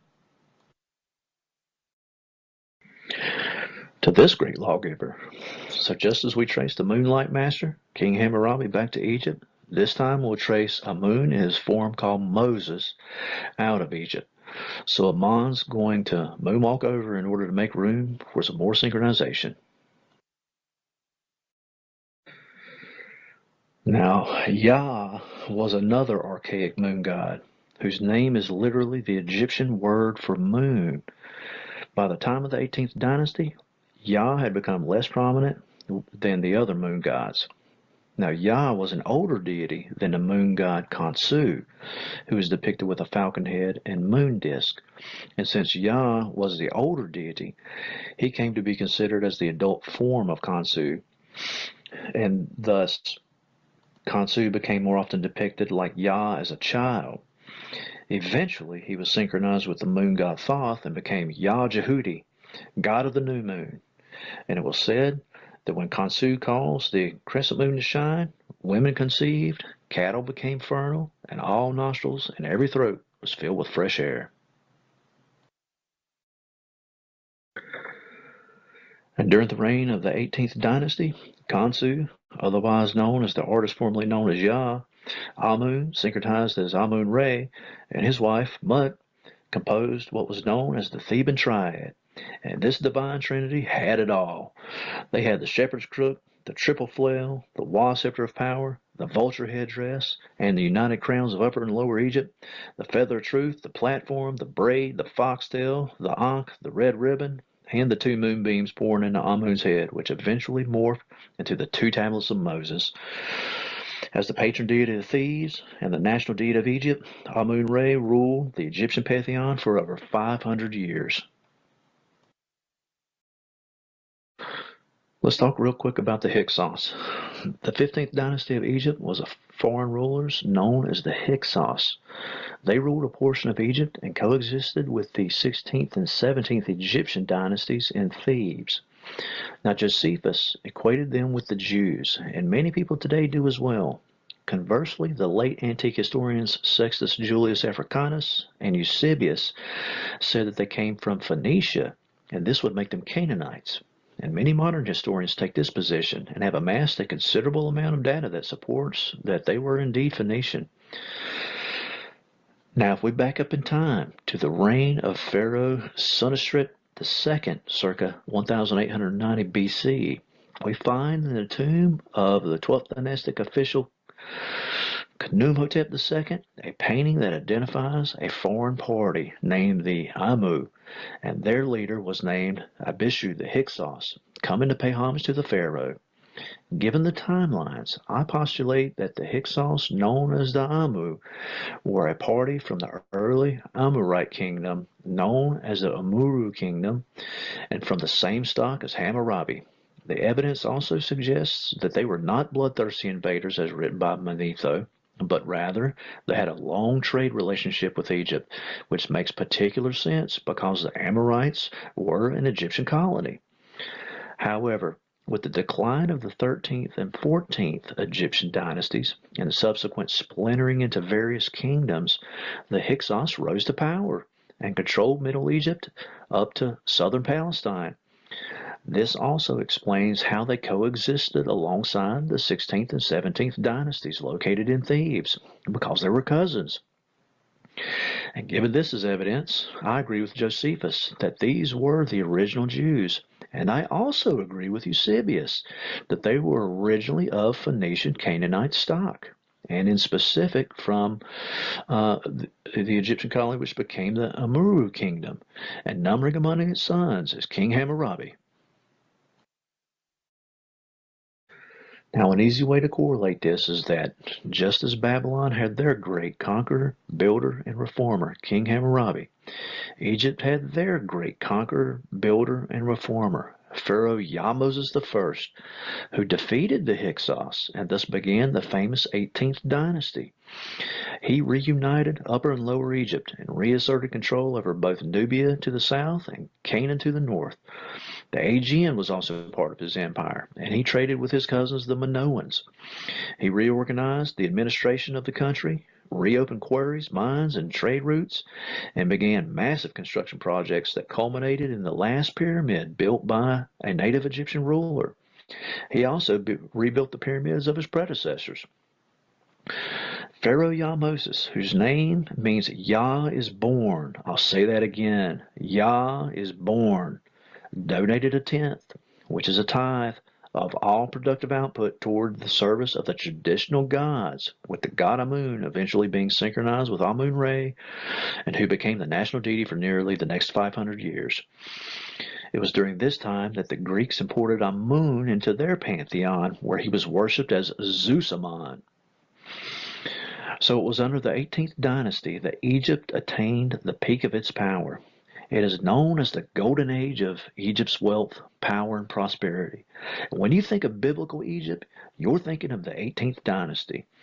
It is also known as the Tutmosid dynasty, although a close look at this dynasty's genealogy reveals at least 17 people named Moses, which is really an Egyptian title that means born, just like Christ is a Greek title that means gold. It was also the 18th dynasty that formalized the fivefold royal naming protocol, and in this regard, you can see that 5 was an important number, just like the 5 books of Moses and the 5 subdivisions of Psalms. So if you're looking for the biblical Moses, you should be looking at the 18th dynasty. Now, for the sake of brevity, I'm going to hone this down to 3 pharaohs, those being the founder of the 18th dynasty, Yah-Moses, which we've already discussed, his 6th great-grandson, Amenhotep IV, better known as Akhenaten, and finally Akhenaten's very famous son, Tutankhamun. Now keep Yah-Moses in the 18th dynasty in mind when you contemplate the following 4 questions.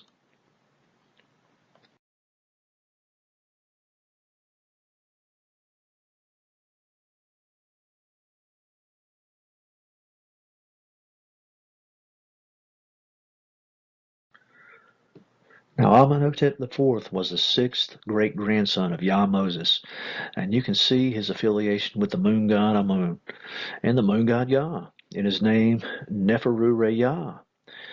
He was born circa 1373 BC and died circa 1334 BC. Now, Rabbinical Judaism calculates that the biblical Moses lived circa 1391 to 1271 BC, which gives us an exact overlap during the 14th century BC. Now, the Bible tells us that Pharaoh granted Joseph land to settle in Goshen, where his descendants, the Hebrews, continued to live and grew prosperous, and that Moses was born in Goshen. Take note that Moses' grandfather was Levi, who was born on the first full moon, in other words, Passover. Let's compare this to Akhenaten, who is known to have had a strong affinity with his maternal side of the family. His mother was Queen Tiye, and a commemorative scarab that was found states that her city was Zawarkah, which was the capital of Goshen, and in general considered to be the end of Egypt. In fact, the 18th dynasty had rebuilt and fortified the city, and it was considered to be a summer residence of the pharaohs. Now, the scarab states that Amenhotep III went back to Queen Tiye for a sort of second honeymoon, and that they celebrated the Feast of the Lake and then sailed on board the ship Aten Gleams. This is the first mention of the Aten, and indicates that a monotheistic cult of Aten existed in the land of Goshen before the birth of Akhenaten in Goshen. Trace this genealogy one step back, and you'll find that Queen Tiye's father, Akhenaten's maternal grandfather, was a foreigner named Yahweh. Yahweh was a key advisor for Amenhotep III, and carried such titles as Chancellor of Lower Egypt, Prophet of Men, and his Superintendent of Cattle, Second Prophet of Amun, Sim-Priest of Heliopolis, Divine Father, Father of the God. In other words, this man named Yahweh was a god. The Pharaoh was the living God, and his family members were also gods in their own right. And coincidentally, the biblical story of Joseph bears a striking comparison to the historical Yahweh as well, and this hasn't gone unnoticed by scholars. It is also worthy to notice that Akhenaten had an uncle named Onan, while Moses had a brother named Aaron, and that Moses, son of Amram, had a sister named Miriam, as compared to Akhenaten's daughter wife Miriam, or that Moses contacted God on Mount Horeb, and the final pharaoh of the 18th dynasty was Pharaoh Horemheb. By the way, Horeb means harvest jubilation. He was the commander-in-chief of the army of Pharaoh Tutankhamun, son of Akhenaten. And while the mythical Moses is claimed to be the first monotheist, Akhenaten is historically the first monotheist. And we've mentioned that it's the 18th dynasty that began the tithe, that is, giving a tenth through the temple. And Psalm 104 is nearly identical to the great hymn of the Aten. And while Moses' exodus from Egypt is a myth with zero evidence, Akhenaten's exodus is well documented as he departed Thebes, built a new capital 200 miles away, cut ties with the old ways of Egypt, and barely ever returned. And in the last 5 years of Akhenaten's reign, the plague which had struck Egypt under his father is believed to have caused the deaths of 3 of his daughters, his mother Queen Tae, and his wife Kia. And finally, one of the symbols of the pharaoh was the wise scepter of power, which was the symbol of the 4th nome, that being Thebes. And the parallels keep going.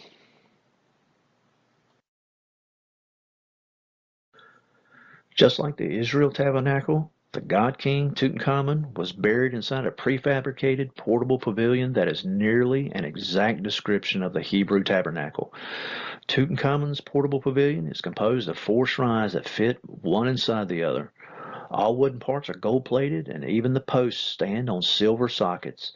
A set of 10 beautifully embroidered curtains cover the sides and top of the framework. Covering the second shrine was a linen veil decorated with gilt bronze daisies representing the starry sky, and furs covered the outermost structure. And Tutankhamun's tomb also had an Ark of the Covenant, complete with 4 attached and retractable poles. The triangular lid is even known to be called the mercy seat. We use a version of this even until today, called a military field desk, which holds the commander's various orders, administrative paperwork while on campaign in the field. In other words, it holds the orders or laws, just like Moses' ark held the laws or commandments. And of particular interest, it shouldn't go unnoticed that the dimensions of the biblical Ark of the Covenant are the exact inner dimensions of what is commonly called the King's Sarcophagus in the Great Pyramid of Giza. And if you're specifically looking for the cherubim, you'll find them on the outer doors of the portable pavilion. And you'll also find them embracing the outer sarcophagus of Tutankhamun within the Holy of Holies. And to think that each of the pharaoh's treasures were replicas of their predecessors' treasures all the way back to the beginning of the dynasty with Yah Moses. So if you've never looked into the face of a god, behold the face of God. These physical men were mind-born signs.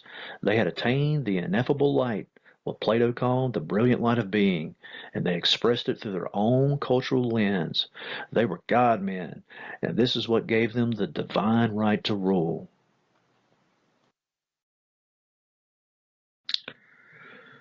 So just like all the other Savior figures, Yah Moses is a mythicized composite character based upon a physical man. His overarching theme is a personification of the Egyptian moon god Yah, a god of war who is also the god of the Hebrews. And since observant Jews do not dare pronounce the holiest name of God, we'll just call him Moses for short. His birth scene is from Sargon the Great, who ruled circa 2334 BC. Sargon was the first ruler of the Akkadian Empire and the first person in recorded history to rule over an empire. His mythical birth story was found in the royal library of Ashurbanipal and discloses that he was born of a priestess, placed in a reed basket in the Euphrates River, which carried him to Aki, the water drawer, Aquarius, who raised him as his son and appointed him as a gardener. And an earlier version was found and dated to the early 2nd century BC, which has striking parallels with the biblical Joseph. As a reformer, Moses is Pharaoh Akhenaten, the heretic king who departed from all the traditional ways of Egypt in favor of monotheism. As a conqueror, Moses takes the synchronized moon god form of Montu with his magic scepter of power, known in the Bible as the rod of God. As the great lawgiver, his commandments are a combination of the Code of Hammurabi and the 42 Laws of Ma'at, she being a part of the Theban Trinity. And his Elohisaurus of death on Mount Horeb is an allegorical reference to the death of Pharaoh Horemheb, the last pharaoh of the 18th dynasty, who left no issue and thus ended the dynasty. And his death on Mount Nebo, according to Deuteronomist sources, is allegorical for his pineal activation, as Nebo is Mercury, and Moses was able to cross 49 gates, your pineal being formed on the 49th day of gestation. So who are the Hebrews? Well, scholars have discovered enough evidence among various cultures all over the Middle East to make a solid conclusion that Hebrew was a generic term for the lowest social class, consisting of rebels, outlaws, mercenaries, slaves, and laborers, leading a marginal or sometimes lawless existence on the fringes of settled society. And the biblical word Hebrew is cognate with Hebrew. So in this particular case, it appears to have been as a social category that evolved into an ethnic one. And just as the book of Exodus says, the Hebrews were slave laborers in Egypt. The Bible also says that they were slaves for 430 years, and this puts them squarely within the time frame of the Hyksos.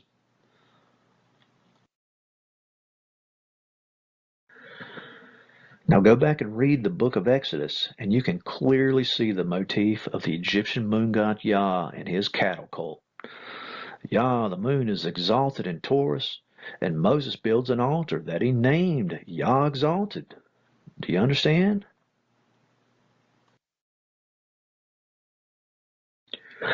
And spring is the season of war, and the moon god is the god of war.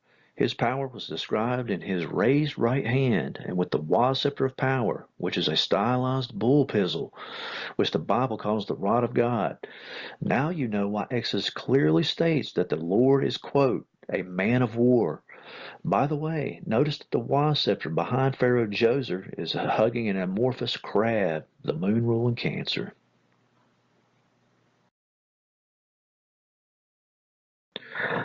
So, just like Moses, the story of the founding of Israel must also be a cultural myth.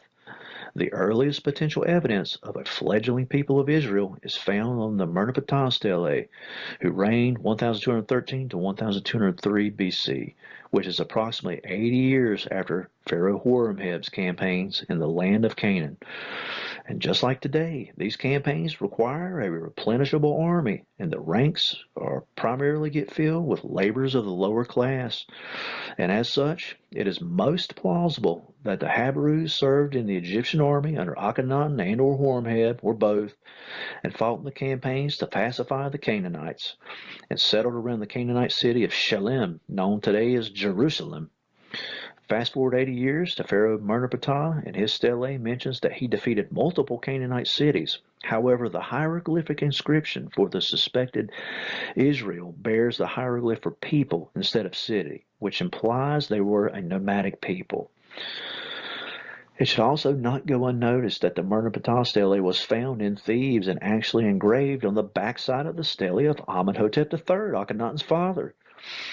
Of particular interest, the top of the stele features the Theban triad, which is Amun, who was synchronized with Re to form Amun-Re, Mut, who was a variant of Isis, and Khonsu, whose Canaanite equivalent is the god El, his symbol being the bull.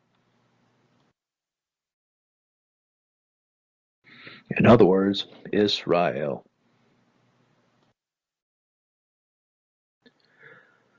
Another important parallel is with Egyptian and Hebrew holy anointing oils. So let's start with the Hebrew anointing oil. The book of Exodus gives us a clear description of the Hebrews' holy anointing oil. Notice that the Hebrews' holy anointing oil is a five-fold formula, which reflects the tradition of honoring the sacredness of five. Five Pharaonic names, five books of Moses, five sections of Psalms, five bitter items on a Seder plate, and five ingredients in the holy oil, which are listed in order as pure myrrh, sweet cinnamon, sweet calamus, cassia, and olive oil. And notice that their weights are of the fivefold motif as well. Now let's first talk about cassia, which is fourth on the list. Well, its scientific name is Cinnamomum cassia, which is the same ingredient as cinnamon, so it appears to be double listed. However, it is more important to know that cassia wasn't even imported into Egypt until around 500 BC, so the fact that this item even shows up on the ingredients list stands as immutable evidence that the book of Exodus could not have been written any earlier than 500 BC. Now, cinnamon or cassia bark was so highly prized among ancient nations that it was regarded as a gift for gods and monarchs. From the medical point of view, cinnamon helps dilate capillaries and increases the absorption of other chemicals, which enhances their chemical effects. The ancient Egyptians combined it with cannabis oil for massages, said to connect the receiver with deities, which is a practice reserved solely for priests and high-ranking people. Next is pure myrrh. Now, the Egyptian word for the pyramids was myrrh, and myrrh is an analgesic just like opium. It has been used since antiquity to produce pleasurable feelings. And to highlight the importance of myrrh, it was one of the gifts to baby Jesus. Next is sweet calamus, also known as sweet cane, and in Hindu culture is known as vaka. It is both a psychotropic and a memory enhancer and has been used as a hallucinogen since ancient times.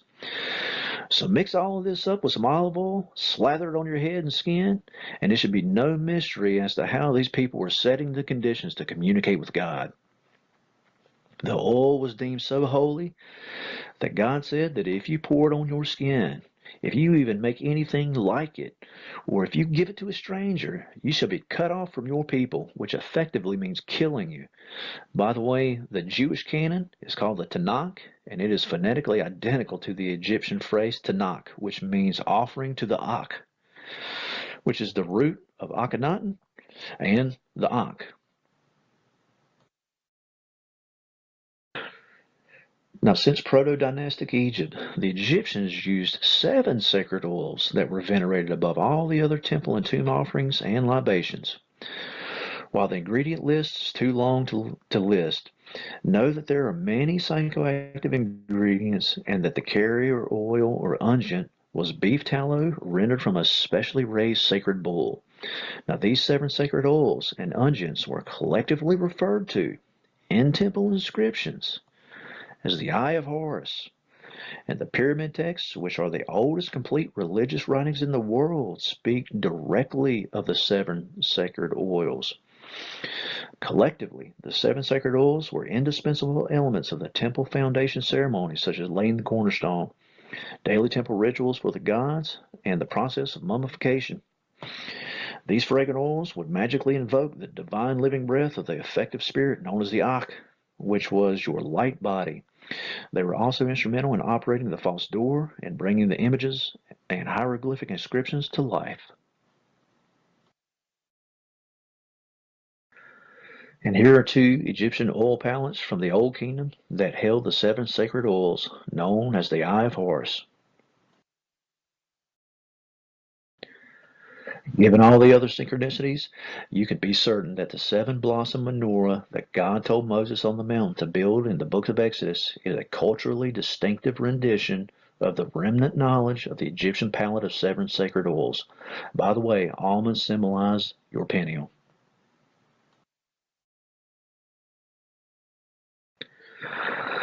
So just as we spoke earlier in regard to how the story of Ariana served to highlight the many confusing transitions within the fractal, this slide serves to highlight the many confusing historical transitions within the fractal. In other words, trying to unravel the fractal, which is hypercubital in nature, from a historical or chronological perspective, which is linear in nature. So let's begin on the left of the slide with ancient Egypt. Now, the oldest reference about the elusive nature of the fractal is found within the pyramid text, where it talks about trying to grab the eye of Horus that bounces around. This metaphysical concept has also been captured in the biblical stories as the mirrored bedchamber and the multifaceted gem. And the 14th century Catholic priest and Platonic revivalist Marsilio Ficino called it the Hall of Mirrors. Much later in the 19th century, General Albert Pike wrote about this elusive quality in his book Morals and Dogma, where he said, and I'm paraphrasing, that when you look at it from one angle, it changes into something else, and then you look at it from that angle, it morphs into something else. Okay, from a historical point of view, you can clearly see that the Hebrew story in the book of Exodus is firmly rooted in the ancient Egyptian hidden wisdom of Amun, which itself traces back to the moon god Men. Now, many people don't know this, but the Hebrew Bible wasn't codified into a written account until between 180 to 120 BC, and at the very latest, 280 BC. The letter of Aristides states that the chief librarian of Alexandria urged the Greek pharaoh Ptolemy II to add the knowledge of the Hebrews to the library. The story says that the Jewish high priest of the Second Temple chose 6 men from each tribe and sent this delegate of 72 learned men to Alexandria, and in exactly 72 days they produced in Greek what is called the Septuagint. By the way, they also put a curse on it should anyone even change a single word of it. The delegate of 72 was then lavishly showered with gifts, and upon making their own copies of the Septuagint, returned to Jerusalem, where this was the official Bible used in the Second Temple. So drawing from the wealth of knowledge housed at the Library of Alexandria, and during a time of Middle Platonism when both Jews and Greeks were attempting to synchronize their histories and religions, you can easily see how portions of the ancient Greek stories were incorporated into Jewish literature as they fused together what would become known as the Bible. The Septuagint even reads like a Greek cosmology, for in the beginning, Theos created Uranus and Gaia. So following the moon down and to the left, you can see how the biblical lines that pertain to manna being like coriander seed were introduced, as this path takes us back in time to the stories of King Minos, the Minotaur, and the Labyrinth of Honey, your mind ruled by the moon. And following the path from the moon up and to the left, you can see how the stories of Zeus and his diet of milk and honey and manna juice, which is physically reflected in the manna ash tree, were also incorporated into the Jewish story of Exodus.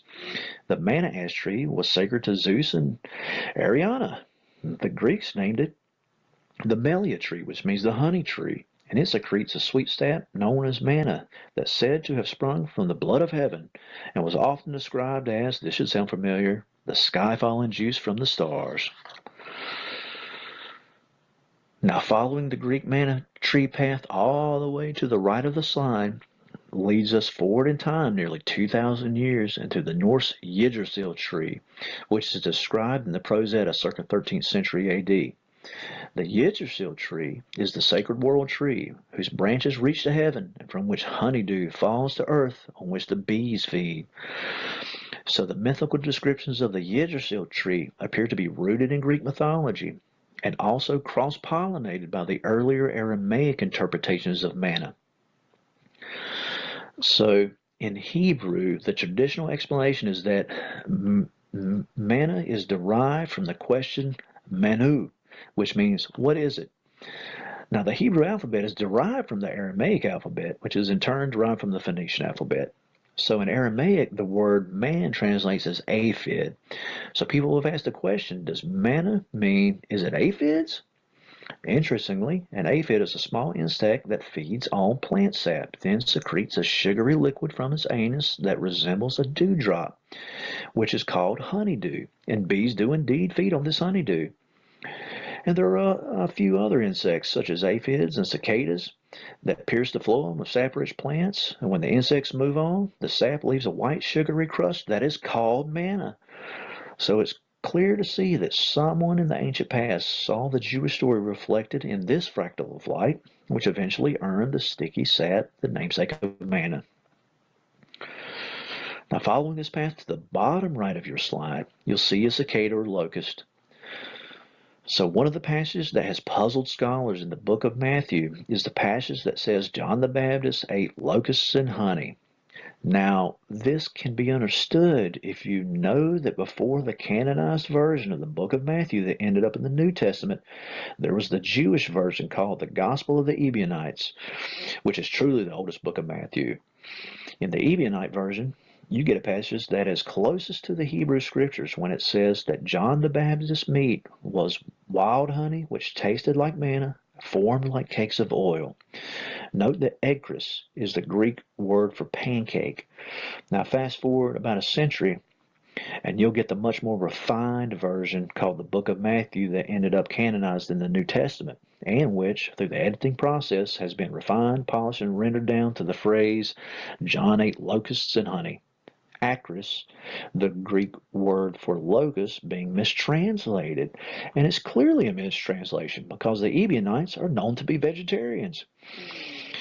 Perhaps the editor of the book of Matthew noticed that the seeds of the manna tree are what is called feathered seeds, which look like a cluster of locusts.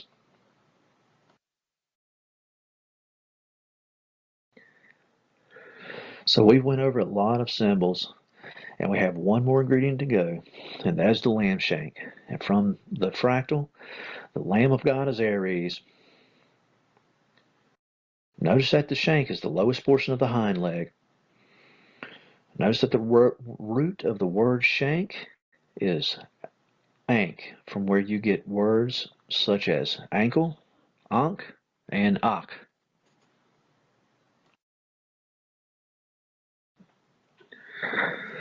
And just imagine, all of this is contained within the solar year, which begins on the vernal equinox.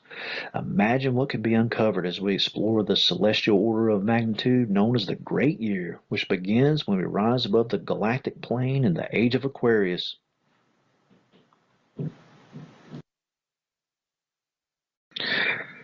By my reckoning and the reckoning of the heavens, you are right here, right now. Many cultures have diligently watched the stars for the signs and the seasons. Astonishingly, the cultures that pinned a hard date to the return of knowledge all fall within a 10-year time span, from 2012 to 2022. My own personal midnight visit happened in 2018, so this direct experience is my own personal standard. However, if you wish to choose a technically precise date, there is no better choice than the scientific astronomical vector equilibrium that occurred on 21 June 2020. This was the exact center point in the galactic alignment of the precessional cross. On this exact date, we had an annular eclipse directly over the capstone of the Great Pyramid, which gleamed from the tip of Orion's club as he arched over the heavens. The geometry also aligned the annular eclipse in the pupil of a geometric eye in the sky, all circling the square. So the ancient Egyptians, or whoever built the Great Pyramid, wins the games. The Gnostics also get an honorable mention, as the Apocryphon of John does specifically say that God returns on the meridian of time, which is this alignment. Christianity also gets a barely veiled allegorical thumbs up. The book of Matthew, who is Aquarius, tells you that no one knows the day or hour. The angels don't know. The Son doesn't even know. Only the Father knows. And in case you don't know, the motto of Aquarius is I know. And it's time to do some celestial spring cleaning.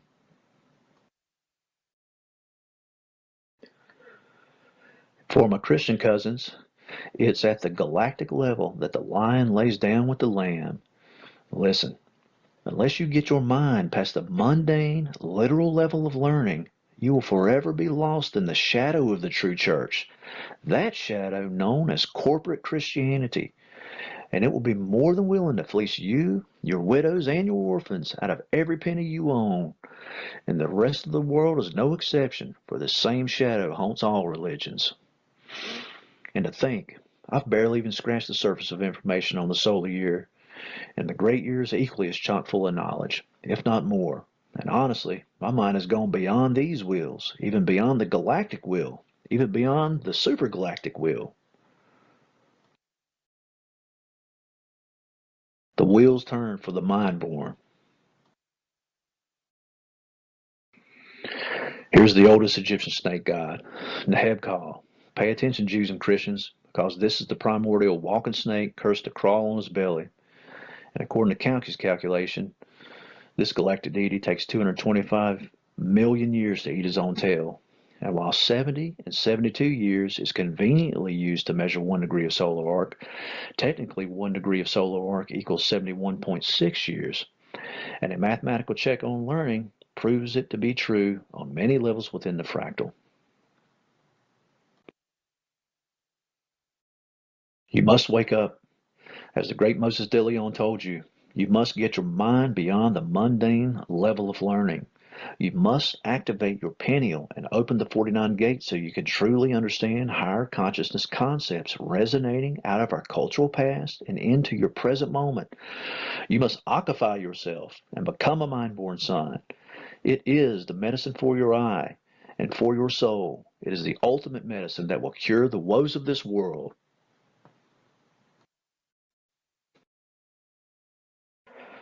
To summarize all of this, ladies and gentlemen, here's a roll-up of the items we've discussed on the prayer plate. Again, this metaphysical knowledge is not meant to detract from the traditional viewpoints, but rather to complement them. I love my Jewish cousins. I love humanity. And no matter how you choose to view the light we all know as God, no matter how your particular culture celebrates the annual return of light, I wish you all a healthy and happy life.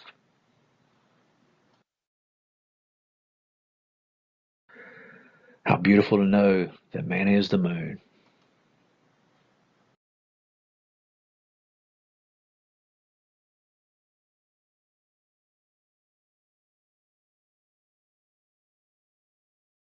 Hello. That's what I'm talking about.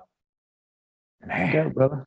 that's like an encyclopedia of esoteric knowledge that we could call quanta magic. That was cool. And your video's off, just so you know. Yeah, I'm trying to figure that one out here. I turned it off because I didn't know if you realized it was still on when the presentation started. I knew you were going to be gone for a couple of hours. Oh my so goodness. wanted to save bandwidth. The manna. The manna. Yeah, I mean, like seriously, this is one of those timeless podcasts. I think that all your podcasts are. And I need to have a whole playlist. I need to have a playlist just for our podcast because so cool, man. It reminds me, you remind me a bit of Franz Barden in the sense of Franz Barden is one of the most amazing writers in the early 1900s on mysticism and hermetics. And in his books, he's like, look, I'm going to give you more knowledge in these books than you're going to get in entire libraries on how to actually do these things. But you got to practice. You can't just read it and be like, oh, okay, abracadabra, I'm going to manifest my own reality. You actually have to practice these exercises, and he teaches you how to do it. Like that's one of the things with your knowledge. Like this is knowledge that, I mean, I don't even know if some 33rd degree Freemasons or 32nd degree Freemasons have. You know, this is a lot of esoteric stuff. And Thank you so much. yeah, thank you so much. You could have your own school. You do have an online school that's free though. People could just go to your, website, you don't charge anything for it, and you can download all the ebooks. Now it's Aquarius. What's your website again, Jimmy? The YouTube page is Aquarius Rising. Sorry, I'm having trouble trying to figure out how to pull myself. I can master the mysteries of the universe, but I can't master YouTube or Zoom, right? That is so true. Yeah, right. Zoom's the anomaly. But my YouTube channel is Aquarius Rising, and my website is called celestialvision.info. That's right. So, that's right. Okay. But interesting. Maybe it's because I'm. Yeah. So Aquarius Rising. Let me show the YouTube channel real quick, and it doesn't look like I'm logged in. That's why I was like, wait a second, I'm already subscribed to your channel, but I'm not logged in here. So Aquarius Rising, here's the channel.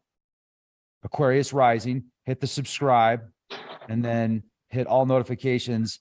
And then also I want to show the celestial vision, or what was it again, Jimmy? Celestialvision.info. Say that 5 times fast, right? Yeah. Good luck with that. You might be able to do it. Here we go. So this is great website. And then your ebooks, like here's your library. And people can just, like, for example, the Holy Book of Balance. You go to the Holy Book of Balance, you can download it absolutely free. And I think Jimmy's still decoding this in his mind. You were writing this out and decoding it. Absolutely, man. Yeah. Yeah, absolutely. And I put together the website for folks to download that information for free. And it's like you said, man. I mean, even to me, it's something else, man. It's something amazing, and I'm not a Freemason, so I don't know, but I would assume it's at some higher level of Freemason learned knowledge of somebody who studies it a lot. And quite frankly, man, it just comes out of me. It just comes. I just see it in everything. And I wasn't like this before the light hit me, and after the light hit me and entered me, it's just like clockwork. It's just like clockwork. I just see it in everything, and can because of that can easily piece it all together for you. And that's what I'm trying to do before I give up the ghost and leave this earth, right? So leave this behind for folks who are searching, and hopefully it'll kick that light on within other folks. Absolutely. Yeah, what else? Yeah. So I was also going to mention that your YouTube channel, you do updates on your YouTube channel. You've got some great videos. There's great ebooks, and keep being the change you want to see, Jimmy. You are a true friend, and I appreciate what you do, and keep doing it, man. Thank you so much, Rex. I appreciate it. And thank you to the audience for their time. Absolutely. Thanks, everybody. Have a beautiful day. Be the change you want to see. There you go.